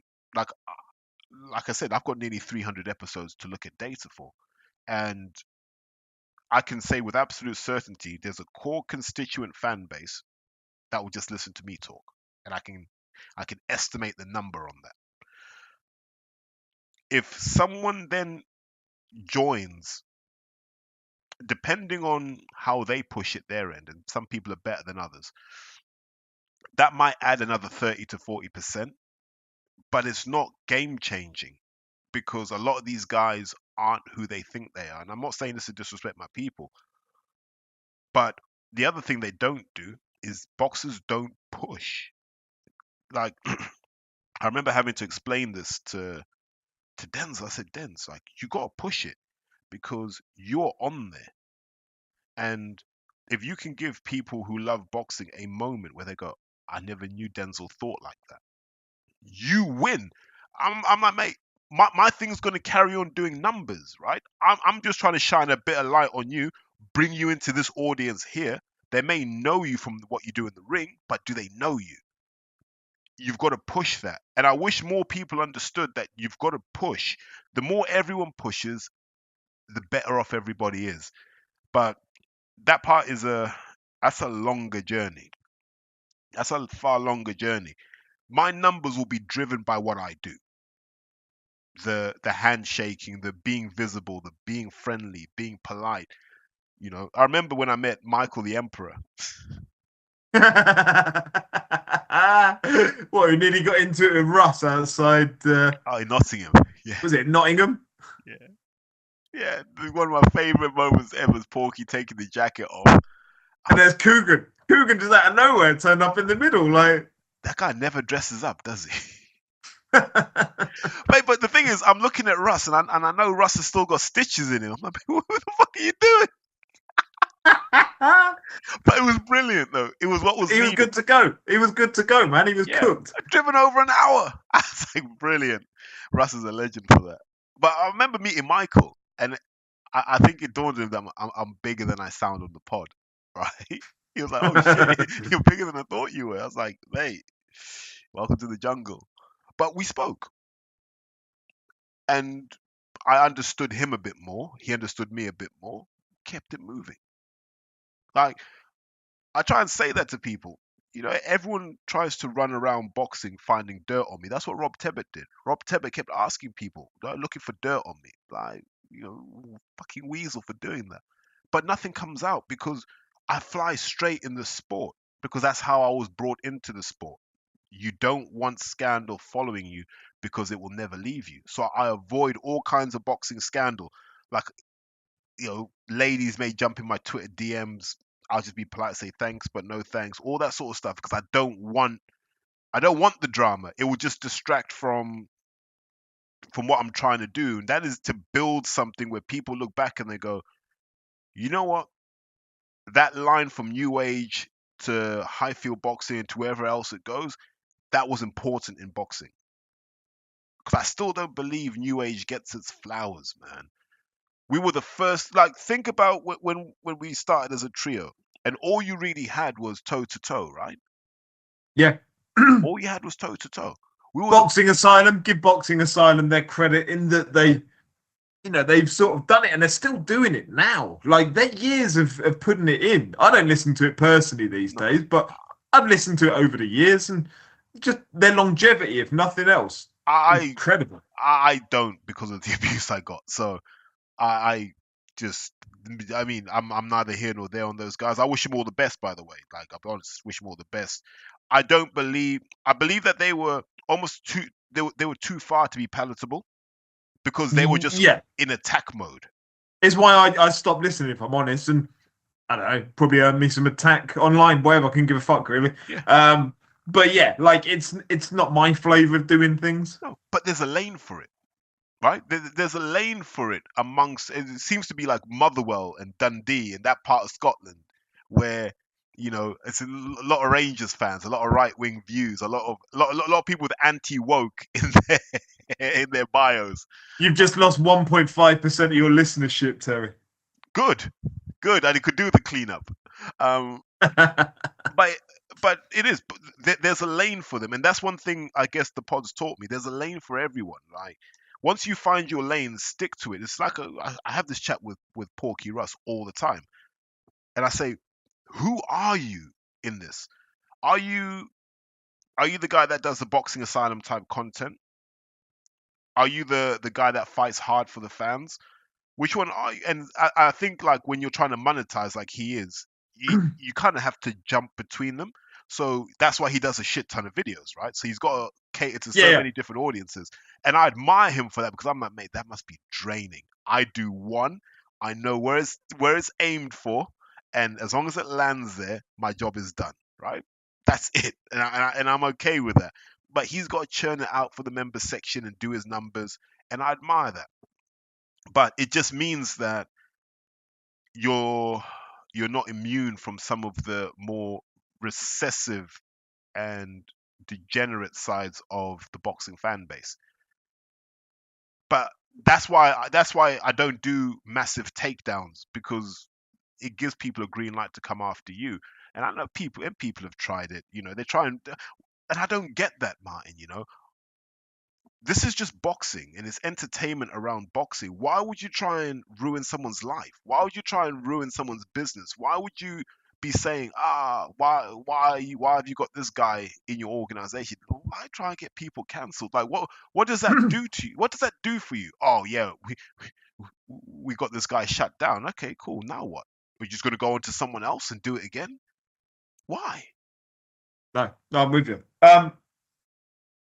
From that, what would you say your lane is? If you had to pick one, because I've got a view on it. I'm interested if it aligns with what yours is. I think I said at the beginning, it's people I'd like to have a beer with, but that's quite a broad church. Nah, we got to narrow it down from that. That is too broad. Yeah. If you could say one specialism, boxing let's take it from the whole, like the holistic view of boxing. If you could then narrow that down to one stream of it, whether it's breaking down fights, whether it's the financials, whether it's the broadcasting, whether it's what do you think your best lane is? Because I'll tell you mine, and then you can think about yours. Okay. And it's quite clear to me because it's the bit that I enjoy listening to the most. And that's where you analyze what's going on, either right now or where people are being positioned on the chessboard to be moved towards. And that could be through broadcasting, conversation. It's not necessarily around just about fights. It's not necessarily just about broadcasting. I enjoy that analytical breakdown because I think, again, this turned into a Terry fucking love fest for episode 200. But the way your brain works is incredible at times, and your sort of analytical breaking down of certain aspects of things, I really enjoy listening to. In conversation with you, out for a beer, but when I'm lucky enough to also be the listener on a podcast, that's the bit that I think you excel at, is being able to take what we see and then put an angle on it that tells us what we might see. Yes, and I was going to say, like, my strength is just seeing how this whole thing hangs together. And it's because I've kind of done so many different things, Martin, in boxing. And I've been involved in so many different things over the years. And I always go back to those years I used to sit there and it'd be like Frank, who later became Kelly Maloney, and Bunsey would be there. And there'd be a few other guys, and there's Mick and there's Keith Bristol. And everyone, all these old timers are just talking boxing, right? And I'm just there in my head thinking, okay, so that's why he did this. And I'm piecing this picture together. I'm like, so this is how this game works. And this is where the value of doing an apprenticeship is, because they give you that kind of that macro view, and then as you get involved in boxing, as long as you got that macro view, the little bits that you get involved in, you understand how that fits into the macro. That's why when I meet promoters randomly, I can sit and have a conversation with them, and I can say, but why are you making this move? Okay, cool, but who's invested in that? Like, why would I buy a ticket for that? It may be a fight you like to make, but why would I buy a ticket for that when these two guys are on completely different journeys? Yeah, we need intervening fights that bring them closer together. You know, those sorts of conversations, like, because I get how this whole thing hangs together. Yes, I can break fights down to an extent because, like, I watch a lot of them. But there's other stuff I'm not great at. Like, you know, I couldn't do a teardown piece. You know, there are people who can, and there's a place for them, because there's going to come a time when someone in boxing transgresses badly, and the pit bulls will need to be unleashed. But I'm not really that person because I kind of don't care. Like, that's one of my problems as well. I care about what I care about in boxing, and all the other stuff I don't care about. You know, like, I was thinking back to the number of episodes I just haven't released because I was just sat and mate, and I've just sat there. I'm 47 minutes in, and I'm like, that just feels shit. You just sat there, like, oh shit. Is that the ones where we end up with a 2-week gap between episodes? There's actually a 47-minute one that never saw the light of day? Yeah, I'm like, God, this is shit. I genuinely, man, I'm sat there like, oh, this is shit. But the thing is, you got to pause the recording, right? And then you got to go outside, maybe go and buy yourself a bag of Wotsits, right? Come back in, eat the Wotsits, and then ask yourself, do I want to carry on? And by that point, you're probably like, nah, I just don't believe in it now. You delete. And that happens a lot, actually. Or sometimes I'm just not in the groove. Like, there've been a couple where I've just been so angry. Like, I'm surprised myself. Why am I so angry? But you know what? Like, given you've released 199 plus, I think there's maybe one, and I couldn't tell you what it is, but there's maybe one that I've got to sort of the end of, and I thought, nah, that wasn't up to quality. One out of 198, doing it yourself, doing stuff yourself for like 45 minutes or an hour of an episode is ridiculously hard. And I don't think people would appreciate how difficult that is. It's hard, but that's where prep's important, though, Martin. So Like people assume, oh, what he does is he just gets up and talks into a microphone. No, like I don't have hundreds of pages of notes because it's not necessary. But I'll always write a question down. What do I want to talk about? And that's just a couple of lines. Why is this important to the audience? If I can't answer that question, I don't do it. You see what I mean? Well, some people will speak on everything because that's their lane. That's why I could never do IFL. That's why I could never be a boxing social guy because I just feel like, why am I here? I don't care about none of this. This is shit card. I want to stay at home. But like with the Conor Benn thing, it's easy for me. I'm like, hold on.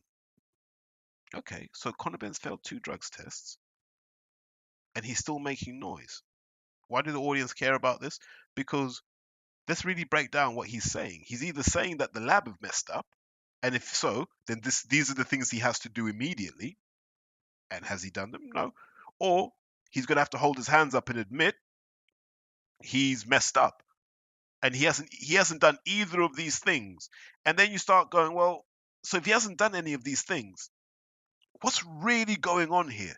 Who's advising him? And so you start to build an episode based on just very simple premises. What should we really care about in the story? And so you can do half a page of A4 and like that's an hour. But there's a lot of imputed knowledge that comes into it as well, knowledge that you already carry in your head. And I think that's why I try not to have too many misses, because I don't want to lose my audience. I want my audience to feel like I care. Yeah, and you care by the little things like how good is the audio, and are you giving them the little blurb they need, and there's a picture one that's going to catch attention. It's the small things that I've learned to appreciate when doing this, because that's what people notice.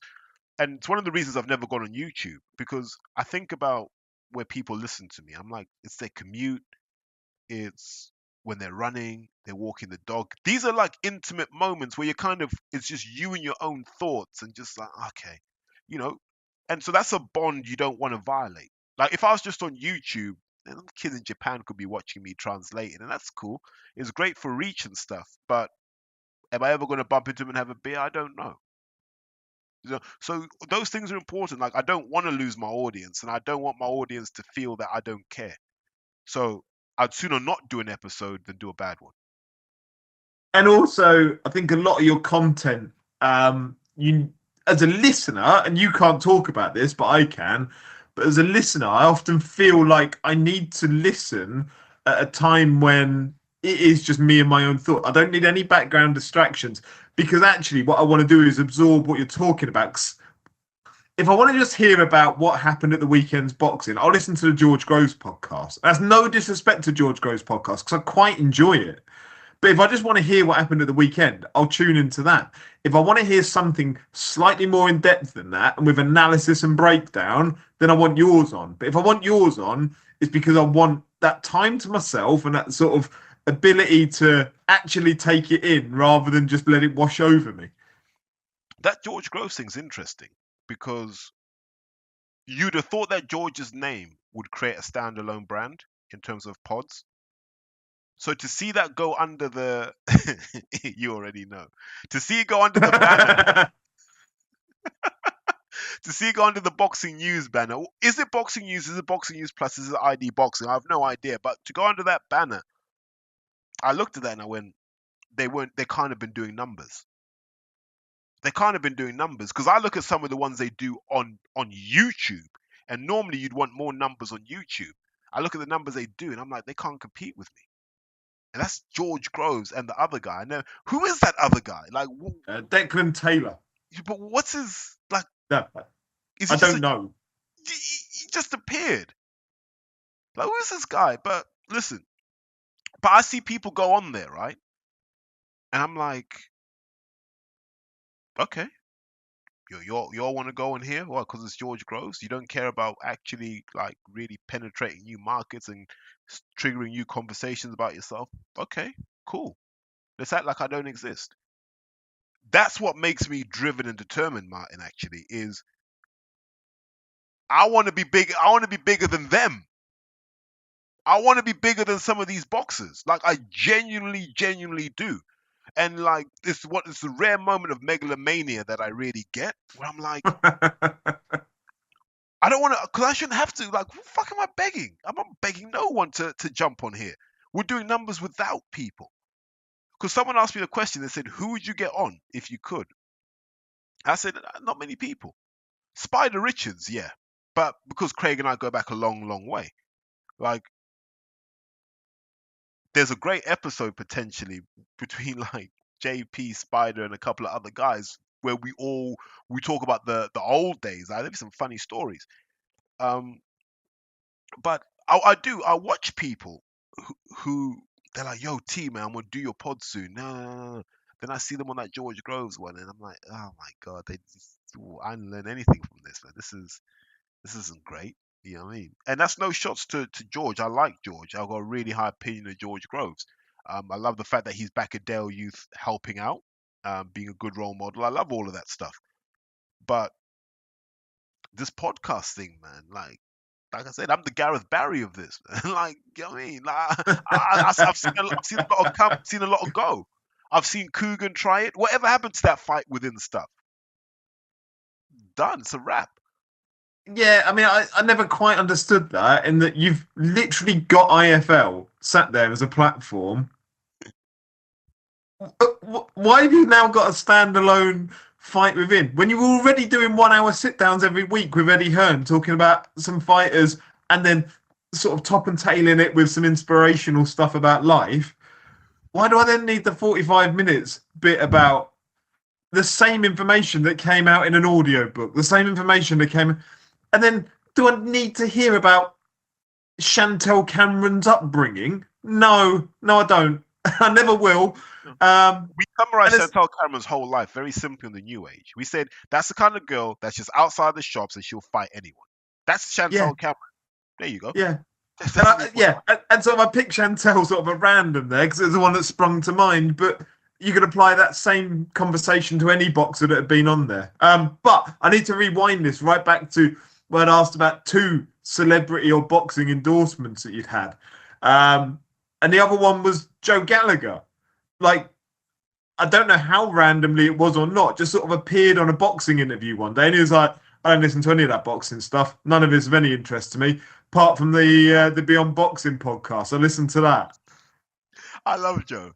I love Joe, and I love Joe because as I've got deeper into this coaching thing, I understand what that man has done. Like, look at how many kind of waves of fighters Joe's turned out. And the system is doing everything it can to silence Joe and to marginalize Joe. But now look at Joe, right? Joe is one of the most important Brits in Saudi Arabia when it comes to boxing. People don't talk about this. But Joe will be the mastermind between like Saudi amateur and professional success. Like, with the seeds that he's planting now, he'll be cooking, man. Like, Joe, I've got a lot of time for Joe. Like, we message each other every so often, and like, you know, I might ring him. I never know if he likes it when I ring him or not, you know. But I always just ring him because I can. But I think Joe's a class act. I think boxing should treat him better. Same with Jane Couch as well. I don't understand why these guys can't be heard on TV. I'm bored of the same voices. Why can't we get Joe Gallagher giving us that insight into how did it go wrong or how did it go so right? Joe will understand that. I want more of those guys. I want a Clinton Woods on there. We don't celebrate our truly world-class people. Like, we celebrate mediocrity. I'll go back to the interview Johnny Nelson did with Boxing King Media. And like, he was responding to the accusations that he's a company man. And Johnny Nelson said something that I don't think people really understand. And Johnny said, "I was a long-time world champion. Like, who the hell can tell me anything about what I see in the ring? I've seen it all." And then people forget how hard his career was in the beginning. And you know, like, when you're losing as many fights as he lost in the beginning, Martin, you're questioning everything. You're over-analyzing everything. So no one's really going to know boxing like Johnny Nelson. But when you look at the rest of them, you tell me Clinton Woods is not more deserving? Well, why can't we get Calzaghe on there? Like, these are guys that we want to see. Guys who operated at that top level. Get them on there and say, what is it like being at the top of the tree? But I mean, we get these clodhoppers, don't we? That's what we get, because I don't even know, man. Life is depressing. No, that's going to be my thing this year. Let's start respecting the people who really made the sport happen. Your Robin Reeds, Clinton Woods, for example, even Crawford Ashley. Like, how are we still listening to Richie Woodall? And that's not to say that Richie Woodall's not a good guy. But there's only so many times you can tell me someone's holding their feet, and only so many times you can tell me things are mid-range. And mate, you're just doing it by numbers now. It needs freshening up. I agree. And that takes me back to another one of your episodes where you talked about your commentary experience up in Leicester. Yes. So going back to that episode and going back to that experience, is that somewhere you're looking to progress, throughout this year? Would you do it again if Carl Greaves picks up the phone and sort of wants you up there? Well, I told Carl, man, like, you having all these shows, where am I? I said the same thing to Dennis. I said, Dennis, man, come on. Why am I not in Malta? Why am I not in the Cayman Islands? My passport's clean and I'm good. I'd do it again. Doing it on your own is hard, Mark, because I'm literally going from commentating to interviewing straight back to commentating, and I'm like, oh my god, that's a lot. That's a lot. If I'd planned it better and I'd actually said to people I'm doing this, I would have gone out that night, because I was just buzzing. I couldn't even sleep that night. The adrenaline kicked in. I was like, I just want to go out now. But I didn't get a chance to. Shouts out to, I think it's Leon Baptiste, who was up there. And I didn't find out he was up there till it was almost too late. It was annoying. But that was a good show. And I think I said in that episode, in terms of just sheer talent, it's the best small hall show I've seen. I'm not saying that they're the best small hall fighters, but in terms of like talent and ability to look like you know what you're doing, you had the kid Brad Bethel, you had Brad Goldsmith on there, Stanley Stannard was on there, Blocko, so Callum Blockley was on there.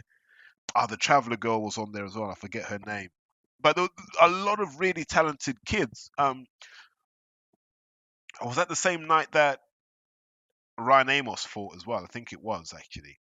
Yeah, Ryan Amos fought as well. These are all guys who had solid amateur careers, and so you see them on the small hall show, and you're like, give them a few more. And I still think Stanley Stannard could make it to TV.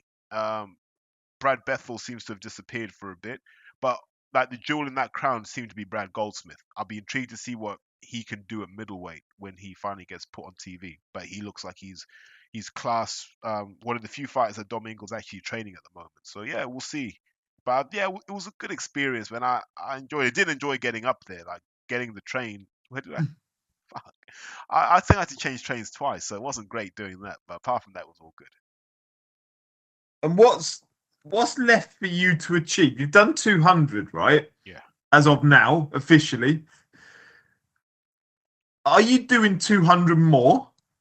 Because people want to know, because you've genuinely got this listenership that is sort of devoted to listening in every single episode, be that weekly, fortnightly, whatever it may be.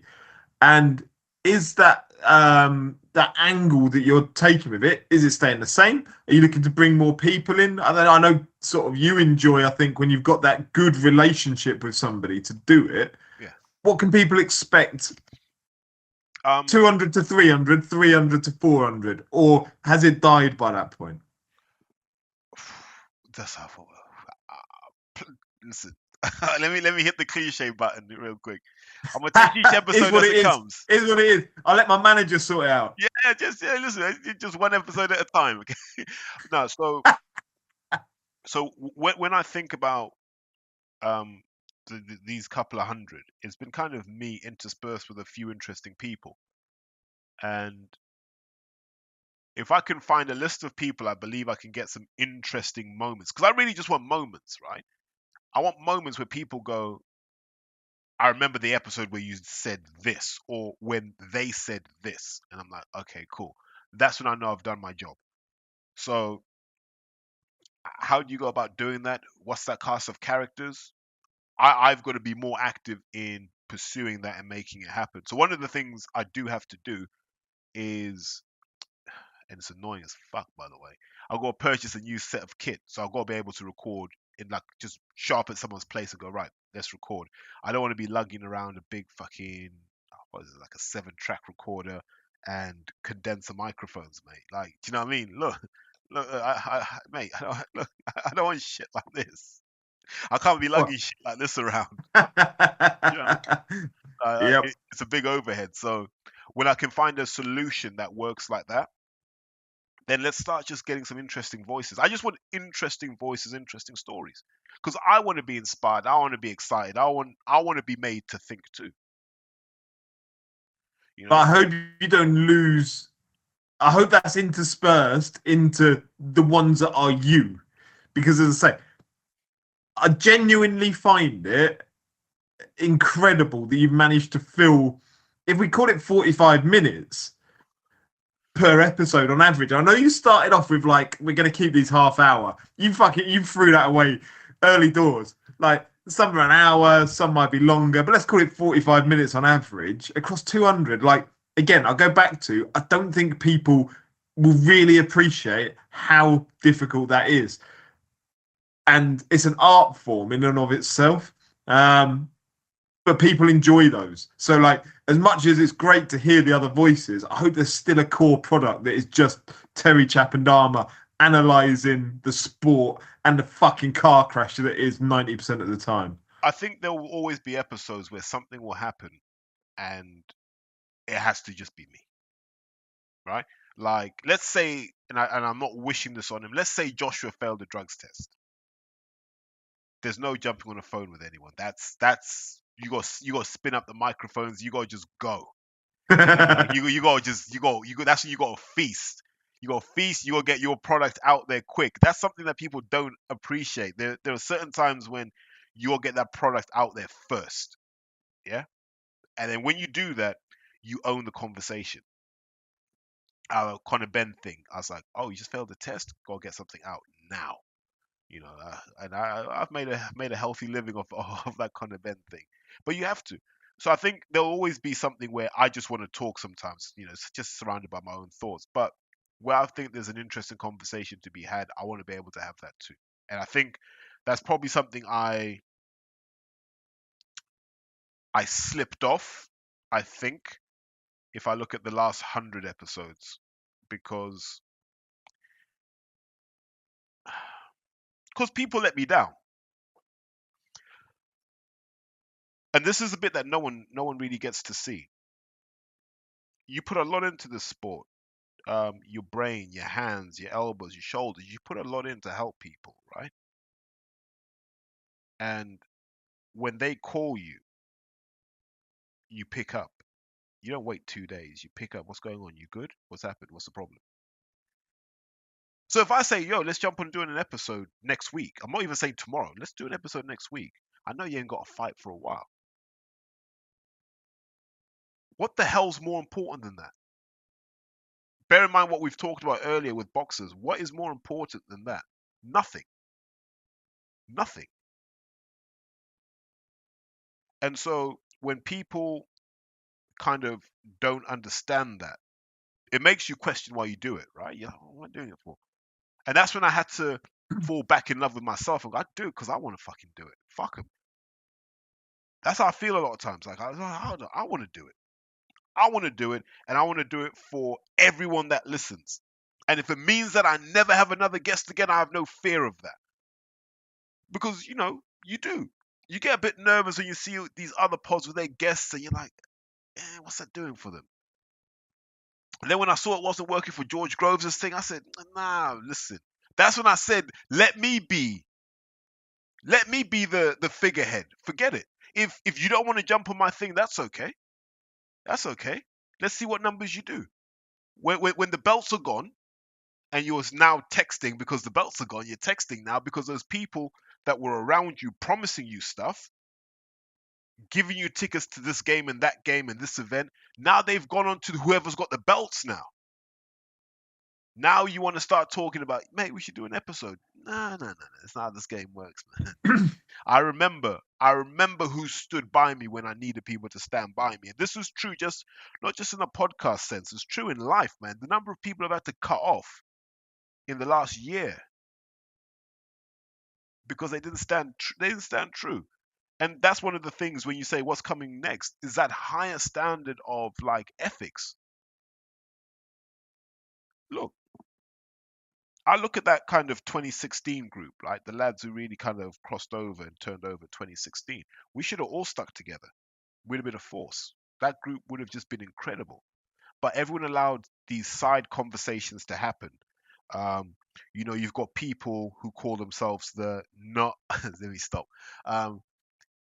Wanting to manage fighters, and you ain't even renewed your license. So what the hell are you doing? Like, what are you? Do you know what I mean? Like, and I'm like, yo, cancel the contract, man. If people aren't serious, they're not serious. But having said all of that, I just want to say this. I used to get a lot of shit from people about John Pilato. Oh, he ain't as good as you say he is. You know, if someone were to say to me, like, you're Mount Rushmore of boxing, like people you just respect, JP's up there. You know, for the last 8 years, we've spoken at least 2 or 3 times a month, me and John. Like, we spoke the other night because he's just bought himself a G63 AMG. Right? So he calls me up and I say, John, the longer I know you, the more I realize I don't know you. And he's like, because he had a Range Rover before that, right? And he was like, I'm thinking of downsizing. That's what he said to me. Like, I'm thinking of downsizing. Like it's a 5-bed. Yeah. So I'm like, all right. I love it. Yeah, just downsize. Okay, that makes sense. What do you need a big car for anyway? That's what he's telling me. Then he's got the fucking G63. And I said, the only way you've downsized is I think this is the shorter wheelbase than the Range Rover. But I talked to John and we just talk about everything, about life and all this sort of stuff. And we had a conversation in January and we're talking about just life. And I said something. And he's like, Tell, I've got to stop you right there. That's not the man I remember. The man I remember was fearless. He went after everything he wanted, man. That's why I respected you. You don't get soft on me. And I was like, shit. And he was right. Like, I'd got to a point where I was becoming like everybody else. That's what's taken this episode so long to kind of come out, because that lived with me. I was like, have I become like everyone else? Have I become one of those guys? Norman. Have I become a Norman? And I was like, fuck, I haven't. And so I went through that process, and I'm sort of out the other side now. I'm like, I've just got to go for everything. Like, if you ain't gonna help me, that's cool. I never needed help to get to where I got to anyway. I've always knocked on doors, yeah. And once you let me in, I don't leave because you know what I can do. But a lot of people, that's literally how I met you. Yeah, that's what I mean. Like, yo, and then now look, like I almost look at you like as if I've known you my whole life. Yeah. It's weird. Like when people say like, how long you known mine? I'm like, shit. I feel like saying like 20 years. No, I know. And that's what I mean. And they're the things I'm grateful for. That's why I don't get mad when people don't deliver, because I'm like, well, the people who did deliver are enough for me. And I say this to everyone out there. Don't look for validation from anybody who hasn't shown you love. They're the only people you need validation from. When someone shows you love, when someone acts and believes and operates from their heart, by all means, get involved. Yeah. But if they don't, you don't need their validation. They don't want to give you their validation. That's all good. It doesn't matter. Because deep down, you don't know if they're going home and having to take Prozac. You don't know. I'm past caring now, because I think I said it in one of the episodes. Boxing's this weird arc where you start off with nothing and you've got one group of people. You start to get belts, attention, and so on and so forth. And you get the wrong people in your ear.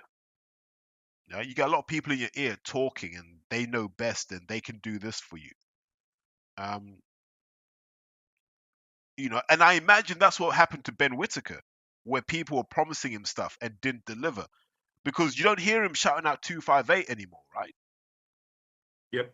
Name me a good 258 case study that's not Anthony Joshua. And even then, this guy was doing Lucozade deals for $250,000 a year. Olympic gold medalist doing Lucozade deals for $250,000 a year. And Lucozade were, mate, we've had an absolute touch here. And that fucking Belgian Malinois, what's his name? KD, calls himself a marketing genius, yeah? Fucking idiot. But this is what boxing's full of. So on your way up, you get these clowns like KD wanting to be involved, not because they can help you, but because you can help them. Right? And then you might lose your belts and you might have to work your way back up the ladder. Now you start calling the people who you were talking to on your way up. Why? Because the KDs have gone on to the next project and the next project and the next project. And now you're there at home and you ain't getting tickets to nothing. And the money's not what it was before. Maybe you got to pay the tax man and this, that, and the third. Yeah? Then it's like, oh, you know what, man? Let me ring Tell, see what he's up to. Nah. That door closes. I know who stands behind me. And I had to take that sidebar because it wouldn't have been a fair representation of the last 200 episodes if I hadn't talked about some of the dark sides to it. Because, we can all be optimistic about things. But there are times where I'm like, I can't believe you do that. But then I just say, look, let's see what happens when the next shiny young thing comes through and you're a B-side guy. And then, And that touching on the dark side of all of it, again, purely from a listener perspective, there are, I don't know, let's call it 1 in 15, 1 in 20, 1 in 25 of the episodes where you end the last 5 to 10 minutes completely off boxing. Just sort of, the only way I can describe it is a little bit like, and I'm going to have to contextualize this straight afterwards so I don't sound like a dick about it. Spencer Fearon-esque, where he likes to be inspirational to people, but actually yours comes over as authentic and meaningful rather than because you're trying to do it for an Instagram video that you can try and get out and keep retweeting and retweeting and retweeting and retweeting. You do it, and then that's it, sort of cut and dry, give that message to people. What I love about it, though, is the amount of tweets back to you that I see on the back of episodes of people like, Tell, love that 5 minutes at the end. Like, that really meant something. Like, that hit home. That was, and I say it's not that often that you do it. And again, it's sort of when, as a listener, it makes you just stop and sit up and take notice of that little bit at the end. It's like, okay, if you're having a tough time, it's not to say that you've got the answer for it. It's just to say everybody goes through shit sometimes. Mate, 100%. Like, I remember I was at, what was a weigh-in? I was at a weigh-in at the Wembley Arena and we were talking. Like the old heads all talking. And someone asked me this. Do you get much shit online for having albinism? And so I said people try. But the thing is, I survived it in the real world. You think I can't just turn my phone off? Like, you know what I mean? Like, things like that can't hurt me because I survived it in the real world. But more importantly, I can still sleep with women that these motherfuckers dream about. And that's a fact. I can. So let me just, I'm going to take a little segue here. I'm going to come all the way back to the point I'm making. I remember I went to a funeral, right? Guy that we all played rugby with, went to a funeral. And I got into it with one of the guys I used to play alongside. And he was upset that I slept with his ex-wife. And he's getting all emotional. And then one of the other guys said, why did you do it? And I said, remember when he used to call me an ugly fucker? I was like, well, there you go. I had to just let him know that, that woman he worshipped, man, is a jump off. And he lost his mind, mate. He lost his mind. He lost his mind, but he didn't want it though. Like he didn't want it. And so I go through things in life. And I also talk to people through the podcast who go through things in life. And I'm like, it can't just be us. It's hard being a man. God, I'm going to go Spencer Fear on this, but it is. And I'm only saying that because I find this as well. It's really hard being a man because you can't really speak to your mum or your sister or your wife because they always expect you to be the person that they can rely on. So you have to be solid. Even if it's artificially solid, you got to be solid. But the nature of being a man as you get older is you become more and more isolated from that core of support that made you the man you are today. So a lot of times you go through stuff and you're like, am I the only one going through this? And then you might talk to your friend and go, you know what, mate? Like, I've had a fucking shit week. Like, this thing's happened. And he's like, yo, I've been through that. And then you can have that conversation. You know, a lot of times we assume everyone's living a perfectly happy life, but they may not be. And so the only reason I do that sometimes is it pops into my head where I'm like, yeah, I spoke to Danny or Darren the other day, and yeah, he was just talking about how, you know, as a man, he's got nowhere to turn. You know, that's why, like, I'm a real big believer that men should never stop competitive sport. Whatever level you need to get in at, just do that to be around other men because it's a source of support. And I've preached enough about this, but this the reason I talk about these things, because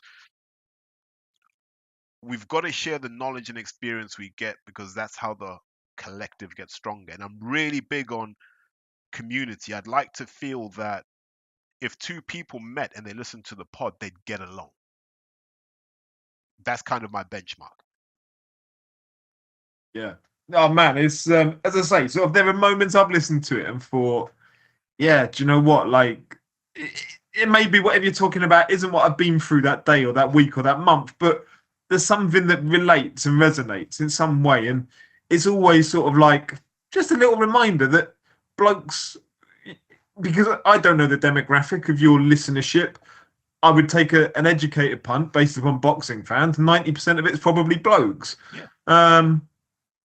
But man, just on a side note, hammering that guy's ex-wife, fucking brilliant. Fucking brilliant. You know why? Because he lost the house to her. Yeah. So that you're was in his the house? same bed. Yes, in the house he paid for. In the bed he paid for. Nice. After all the stuff, like, you know, like, you gotta bear in mind, this guy was giving me shit when I was 17, right? And you know, when you're young, you gotta swallow it. You're like, okay, he's older. And we had a few scuffles over it. And then then he got kicked out of the house, right? And I laughed my fucking head off. And so this is after I finished uni. And I saw her on a night out, and I was like, do you know what? Whatever it takes, I'm doing this. I'm doing this. And so we get talking, and I was like, yeah, really sorry to hear about all of that. No, let's have a drink, man. Celebrate your freedom and all that sort of stuff, right? So that night, nothing happens. Exchange numbers, and then get invited around, and I was just like, thank you, God. Yes. Yes. And so he's always got to do that. Like, and everyone at the rugby club knows, right? So they just rip into him. Well, I think there was one guy, he used to play hooker for us. He's like, I don't think you want it back after he's been in there. Mate, but it's rare that I get that vengeful, man. Like even with Tebbit, like, you know, I think we're at the point now where it's just a bit pantomimey. I just do it now because, you know, you just kick a man when he's down sometimes. Like, I saw him at Z's weigh-in. Like, his head, he didn't even want to look at me. I was like, oh man. All he had to do was just apologize. He'd have been cool. I like the fact, like, you've carried on that energy throughout. And when we did that recent sort of us three getting back together, discussed it again then. It's that authenticness that I think we're so used to not having authenticness in boxing, whether that's through promoters' interviews, through fighters not actually saying what they think, but just saying something so incredibly bland that you think you literally cannot be that dull, but you're managing it. So well done. I think that's what people like, is that authenticness, that what you say is 99.9% what you think. Yeah, well, I haven't got time to do anything else. Like with him, yeah, he knows what he did. He knows, like, he knows exactly what he did. And then he thought he could muscle his way out of it. I don't think he understood. Like, but then I'm almost like, well, you know, if I kicked him in the nostrils, like, it's bullying. So let's just have some fun with it. Do you know what I mean? You know, he's not as Tebbit as he was before. Because actually, let's be honest, Martin. And here's like I'm gonna say this is 1/3 of the issue. On New Age, we championed Rob Tebbit. We did. Tell me one thing he did for New Age. Apart from jump on when it was convenient for him. What did he actually do? There is no answer to that. We were like, yo, this guy here, back him. When he got sacked by Michelle Joy Phelps, we backed him. And he never paid back into that.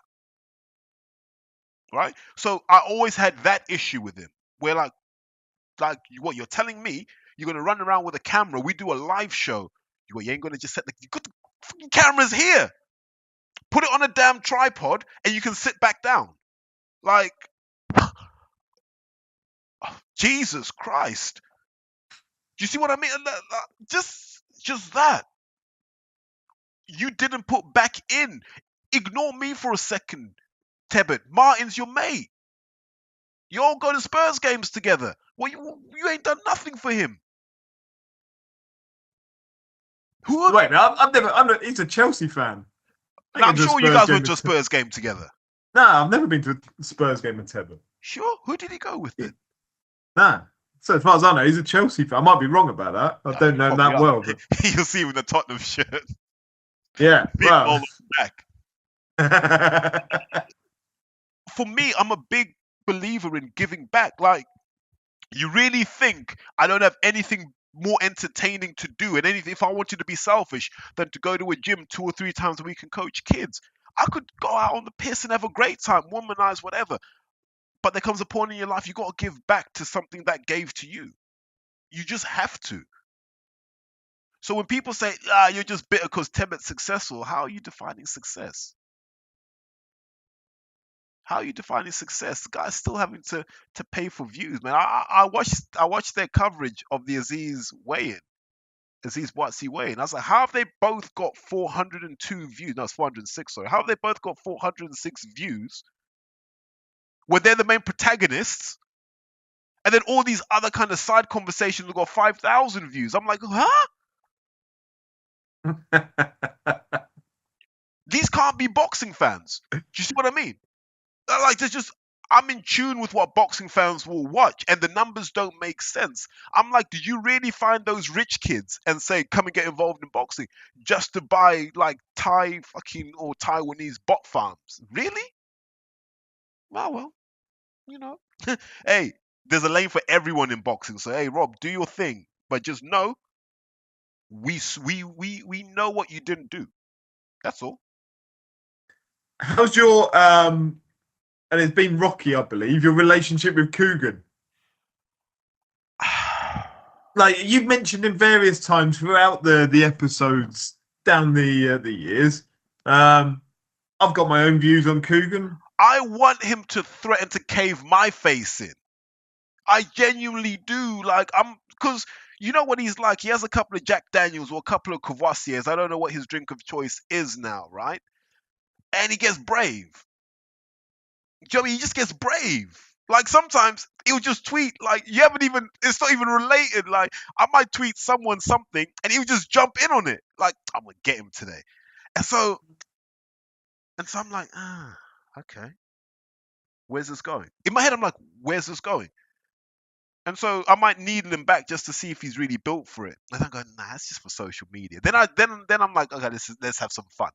Because, you know what I mean? Like, I see him in person, and the energy is different. You know what I mean? It's okay. I respect him, and the reason I respect him is twofold. One, he's the OG of this in this country. 100%. Yeah? If you're going to have a boxing hall of fame and you have those non-boxing contributors, I think Kugan Cassius is a first ballot guy in that list. Because, yes, you can say fight hype this, fight hype that, but Mayweather really built fight hype for them. Coogan put the hours and the graft and the hard, dirty work that a lot of people won't remember nor have seen. Yeah, and he still does. I'm like, mate, you're 44, 45, like, your dad, you're still doing this. I admire that. Yeah. It doesn't mean we have to agree on stuff.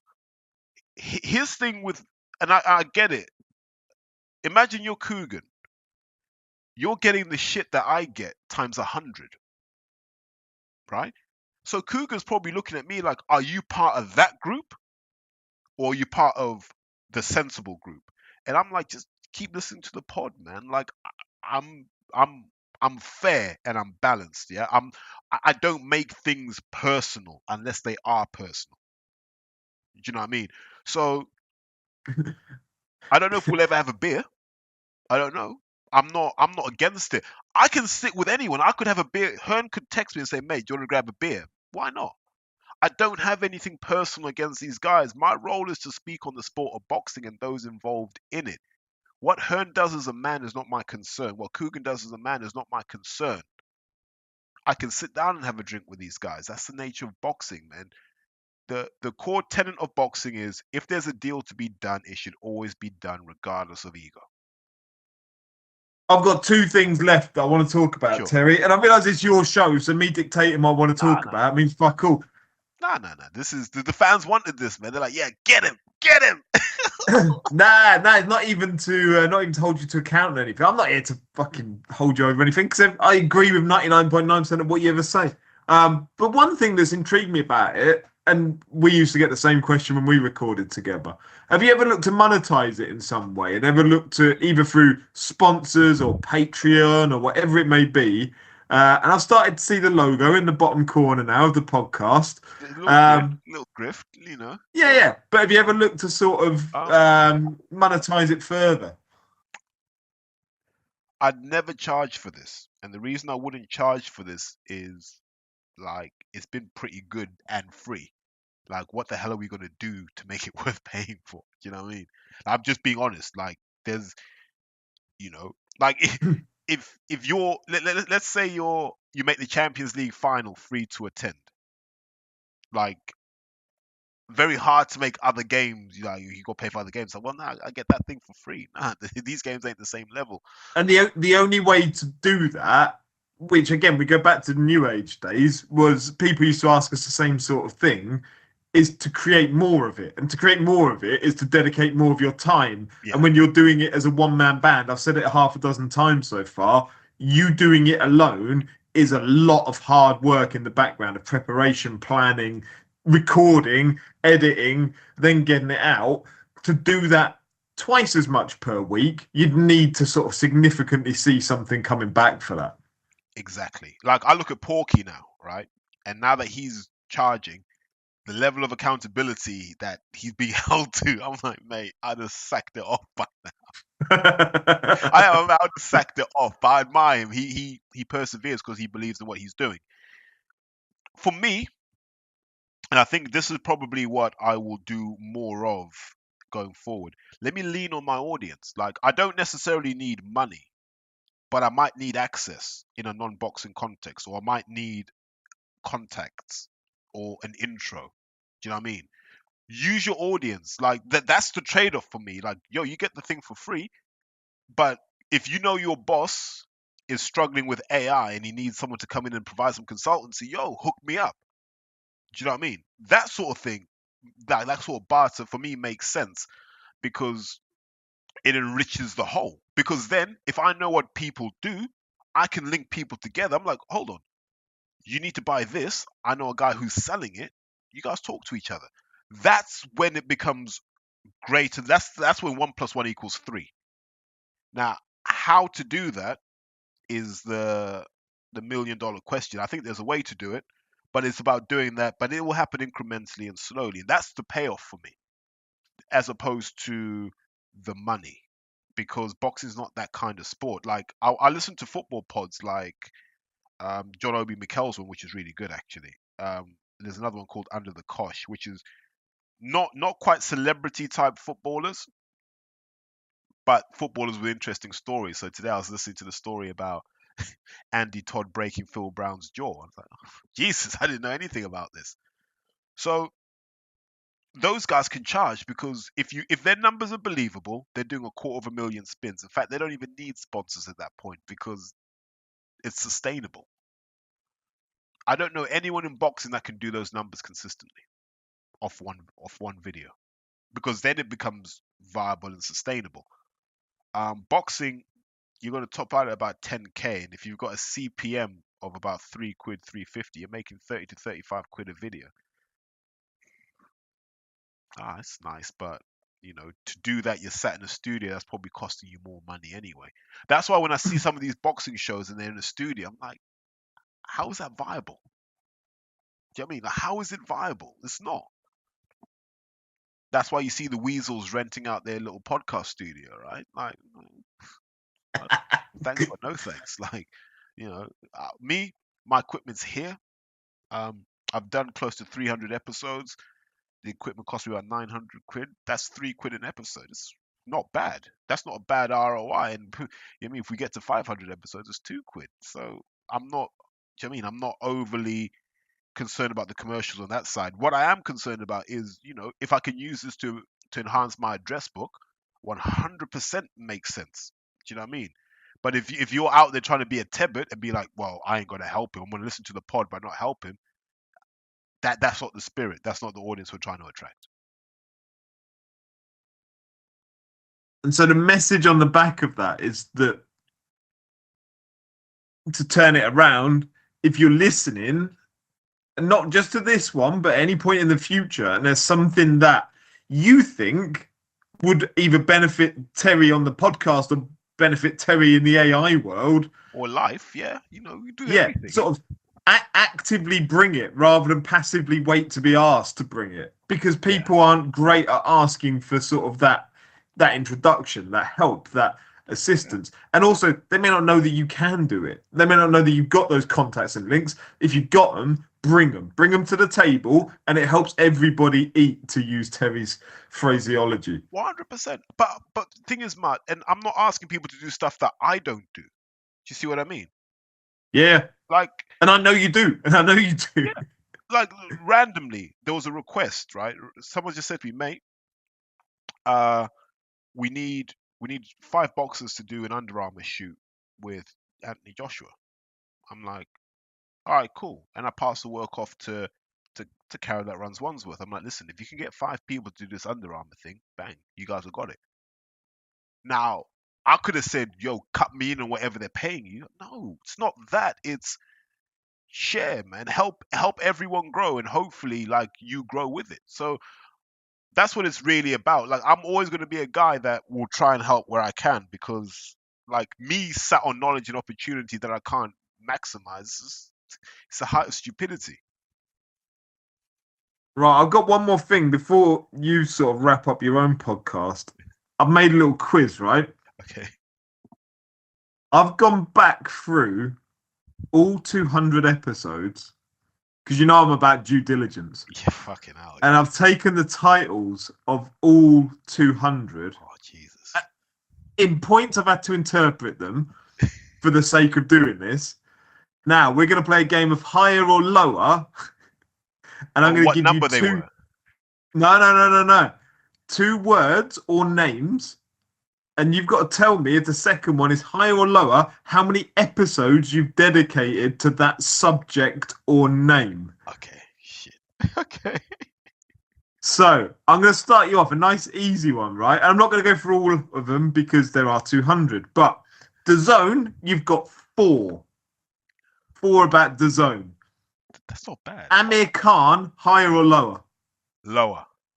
Lower, 3. Yes. Amir Khan, 3. Higher or lower, Josh Warrington? Higher. 4. Yeah. Whew. Higher or lower than Josh Warrington, Deontay Wilder? Higher. No, 2. Oh my Are surprised. Are surprised. Higher or... I won't go through too many, I promise you. Let's give you an easy one. Higher than lower than Josh Warrington, Anthony Joshua? Higher. Way higher. 18. Way higher. There's only one name that can go higher than that. Everything else is going to be lower. 18, Anthony Joshua. Higher or lower than Anthony Joshua? Eddie Hearn. Fuck. Higher. No, 17. You topped out on Joshua. Good consistency between them, though. Yeah. So we'll go lower. You know it's lower. Frank Warren. Lower. That's got to be like 11. 3. How's he escaped? So this is about the titles. Now, you may well have discussed it within sort of the body of the text underneath and within the episode. So 3, I'm down to my last few now, and I'm going to give some honourable mentions at the end. Higher or lower than Frank Warren, Eubank Jr.? Higher. No, 3 as well. Oh. Trick question, sorry. Yeah, that was. Yeah, you fucking hell. Higher or lower than Eubank Jr., Denzel Bentley? Lower. Lower, 2. Last 2, right? Higher than lower than Denzel Bentley, Terence Crawford? Higher. 4. There you go. Higher or lower than Terence Crawford? Last one, Canelo? Lower. No, 6. Shit. Really? There you go. Honourable mentions, Conor Benn, 8. Sky Sports, 6. Fury, 6. White, 4. The heavyweights generally, 3. Lomachenko, 2. Boatzy, 2. Jake Paul, 2. Joshua Usyk, 2. Kell Brook, 2. Tank Davis, MTK, Joe Joyce, Shakipa Magadam, had 2. Hey, but you know what? The MTK one. Underrated episode. That's a sleeper. I actually listened back to that one earlier today, again, in part of my preparation. Like, you better not snitch. That's literally what it's called. It's like, don't talk about this episode or something. Yeah, something about Ben Davison, Anthony Yard, Josh Taylor, Ben Shalom, Lee Wood, Sandy Ryan, Phil Martin. Yeah, some Mick Carney. Yeah, that recent one, Alicia Baumgardner, Fulton India. But what also struck out to me, reading through it all, and I haven't touched every name in there, not by a long way, is the broad width of what's been covered. Names, people, subjects, broadcasters, promoters, managers, all of it, man. Like, just a huge, like, thank you and well done. And, like, I genuinely mean that, to do all of that and cover all of that and all the different angles is insane. No, I appreciate it, man. It's just, after a while, you just do it, right? Like, you do it because you want to do a good job of it. You know, it's interesting you came up with that quiz, because what I'm trying to build at the moment, Martin, is an AI model, right, or machine learning model, really, where I ingest all of the pods and it just transcribes all of them, right? And then start doing analysis. How many times did I mention Josh? How many times did I mention her? And start to really pull that out, and then overlay that with, like, okay, what was really driving the numbers then? Do you know what I mean? Overly complicated way of working out, you know, where to grow. But what I don't want to do is I don't want to chase the numbers, as opposed to, I just want to create moments. And if the numbers come with that, it's great. It shows that I've kind of captured the moment. But I know the minute you start chasing numbers, and this is the risk, the minute you start chasing numbers, you lose your soul. Yeah. Because you don't do what's in your heart, you do what's right for the numbers. You go back to New Age days. Like, my interest was always chatting a bit about small hall boxing. Doesn't appeal to everybody. Yeah. Sort of, there might be moments where people skipped over what I chat about with it. And I understand why people wouldn't have any interest in it. But I did. So I'd still sort of chat about it. And actually, it opened up some really interesting conversations about the weeks and months and periods of time where it's shit as a product. And then it's sort of, you know, it goes through roller coasters. It's up and down. And but it was always an interesting chat. But you see it now. You know, Steve's got his chest puffed out again. He's seeing the future. Why? Because you know what it is? It's because of what I talked about before. People got in ears and said, we could do better than this guy can. And they went, yeah, I guess you can. And it didn't turn out that way. And so they've had to come back. And this is a lesson people need to learn. Don't believe what you can't verify. You know what I mean? Like, and I hear this all the time. Listen, I can get you a deal with Under Armour, right? That's what they'll say. But no one ever says, because you know what? When you're a young boxer, you're like, yeah. You get me a deal with Under Armour, cool. But how much? How long for? You know, that's why people don't like me in rooms, because I ask really obvious questions. Like, okay, cool, you got a deal. What are the numbers? Ah, well, we're still working on those. So why are we having a meeting? What happens next time? Yeah, don't bring that guy, please. Yeah, just come on your own. Right, I'm gonna have to wrap it up there because I'm No worries. tired. Yeah, we've done a stretch. But again, it's an honor for me to be asked to do your 200th episode when other people would be equally and better qualified to do so. So thank you again for your hours of input for us listeners. Mate, there's more to come. I promise you, there's more to come. Awesome, mate. No, thank you. A pleasure. They'll never have seen that, by the way, because this is audio. But we take that to the grave. That was me making MTK gang signs. Mate, they're the only gang left in this game. Now, mate, appreciate it. Thank you so much. Nah, you're welcome. Anytime. Yeah. Hey, we need to sort out. We're going to do May again in MK. May would be perfect. Perfect. When that sun starts coming out and we can sit out. Mate, that's why I had to bring the hat up. I will definitely do that. Yeah, mate, we've got to do that. That was fun. Get the hat here. Yeah. End was stronger than the end was stronger than the beginning, though, if I'm being honest. So we need to find a way of getting to that point earlier. We can nail that down, don't worry. I can't believe that's May. It was around about that time. I can't remember. Yeah, no, we'll get it in the diary, man. In fact, I'll send a message through after this, and we'll get something started to be sorted. Nah, perfect. Before diaries fill up. Okay, no, let's do that. Top man, Terry. Thank you very much, man. I appreciate that. Thank you. Appreciate you, dude. Take care. Bye.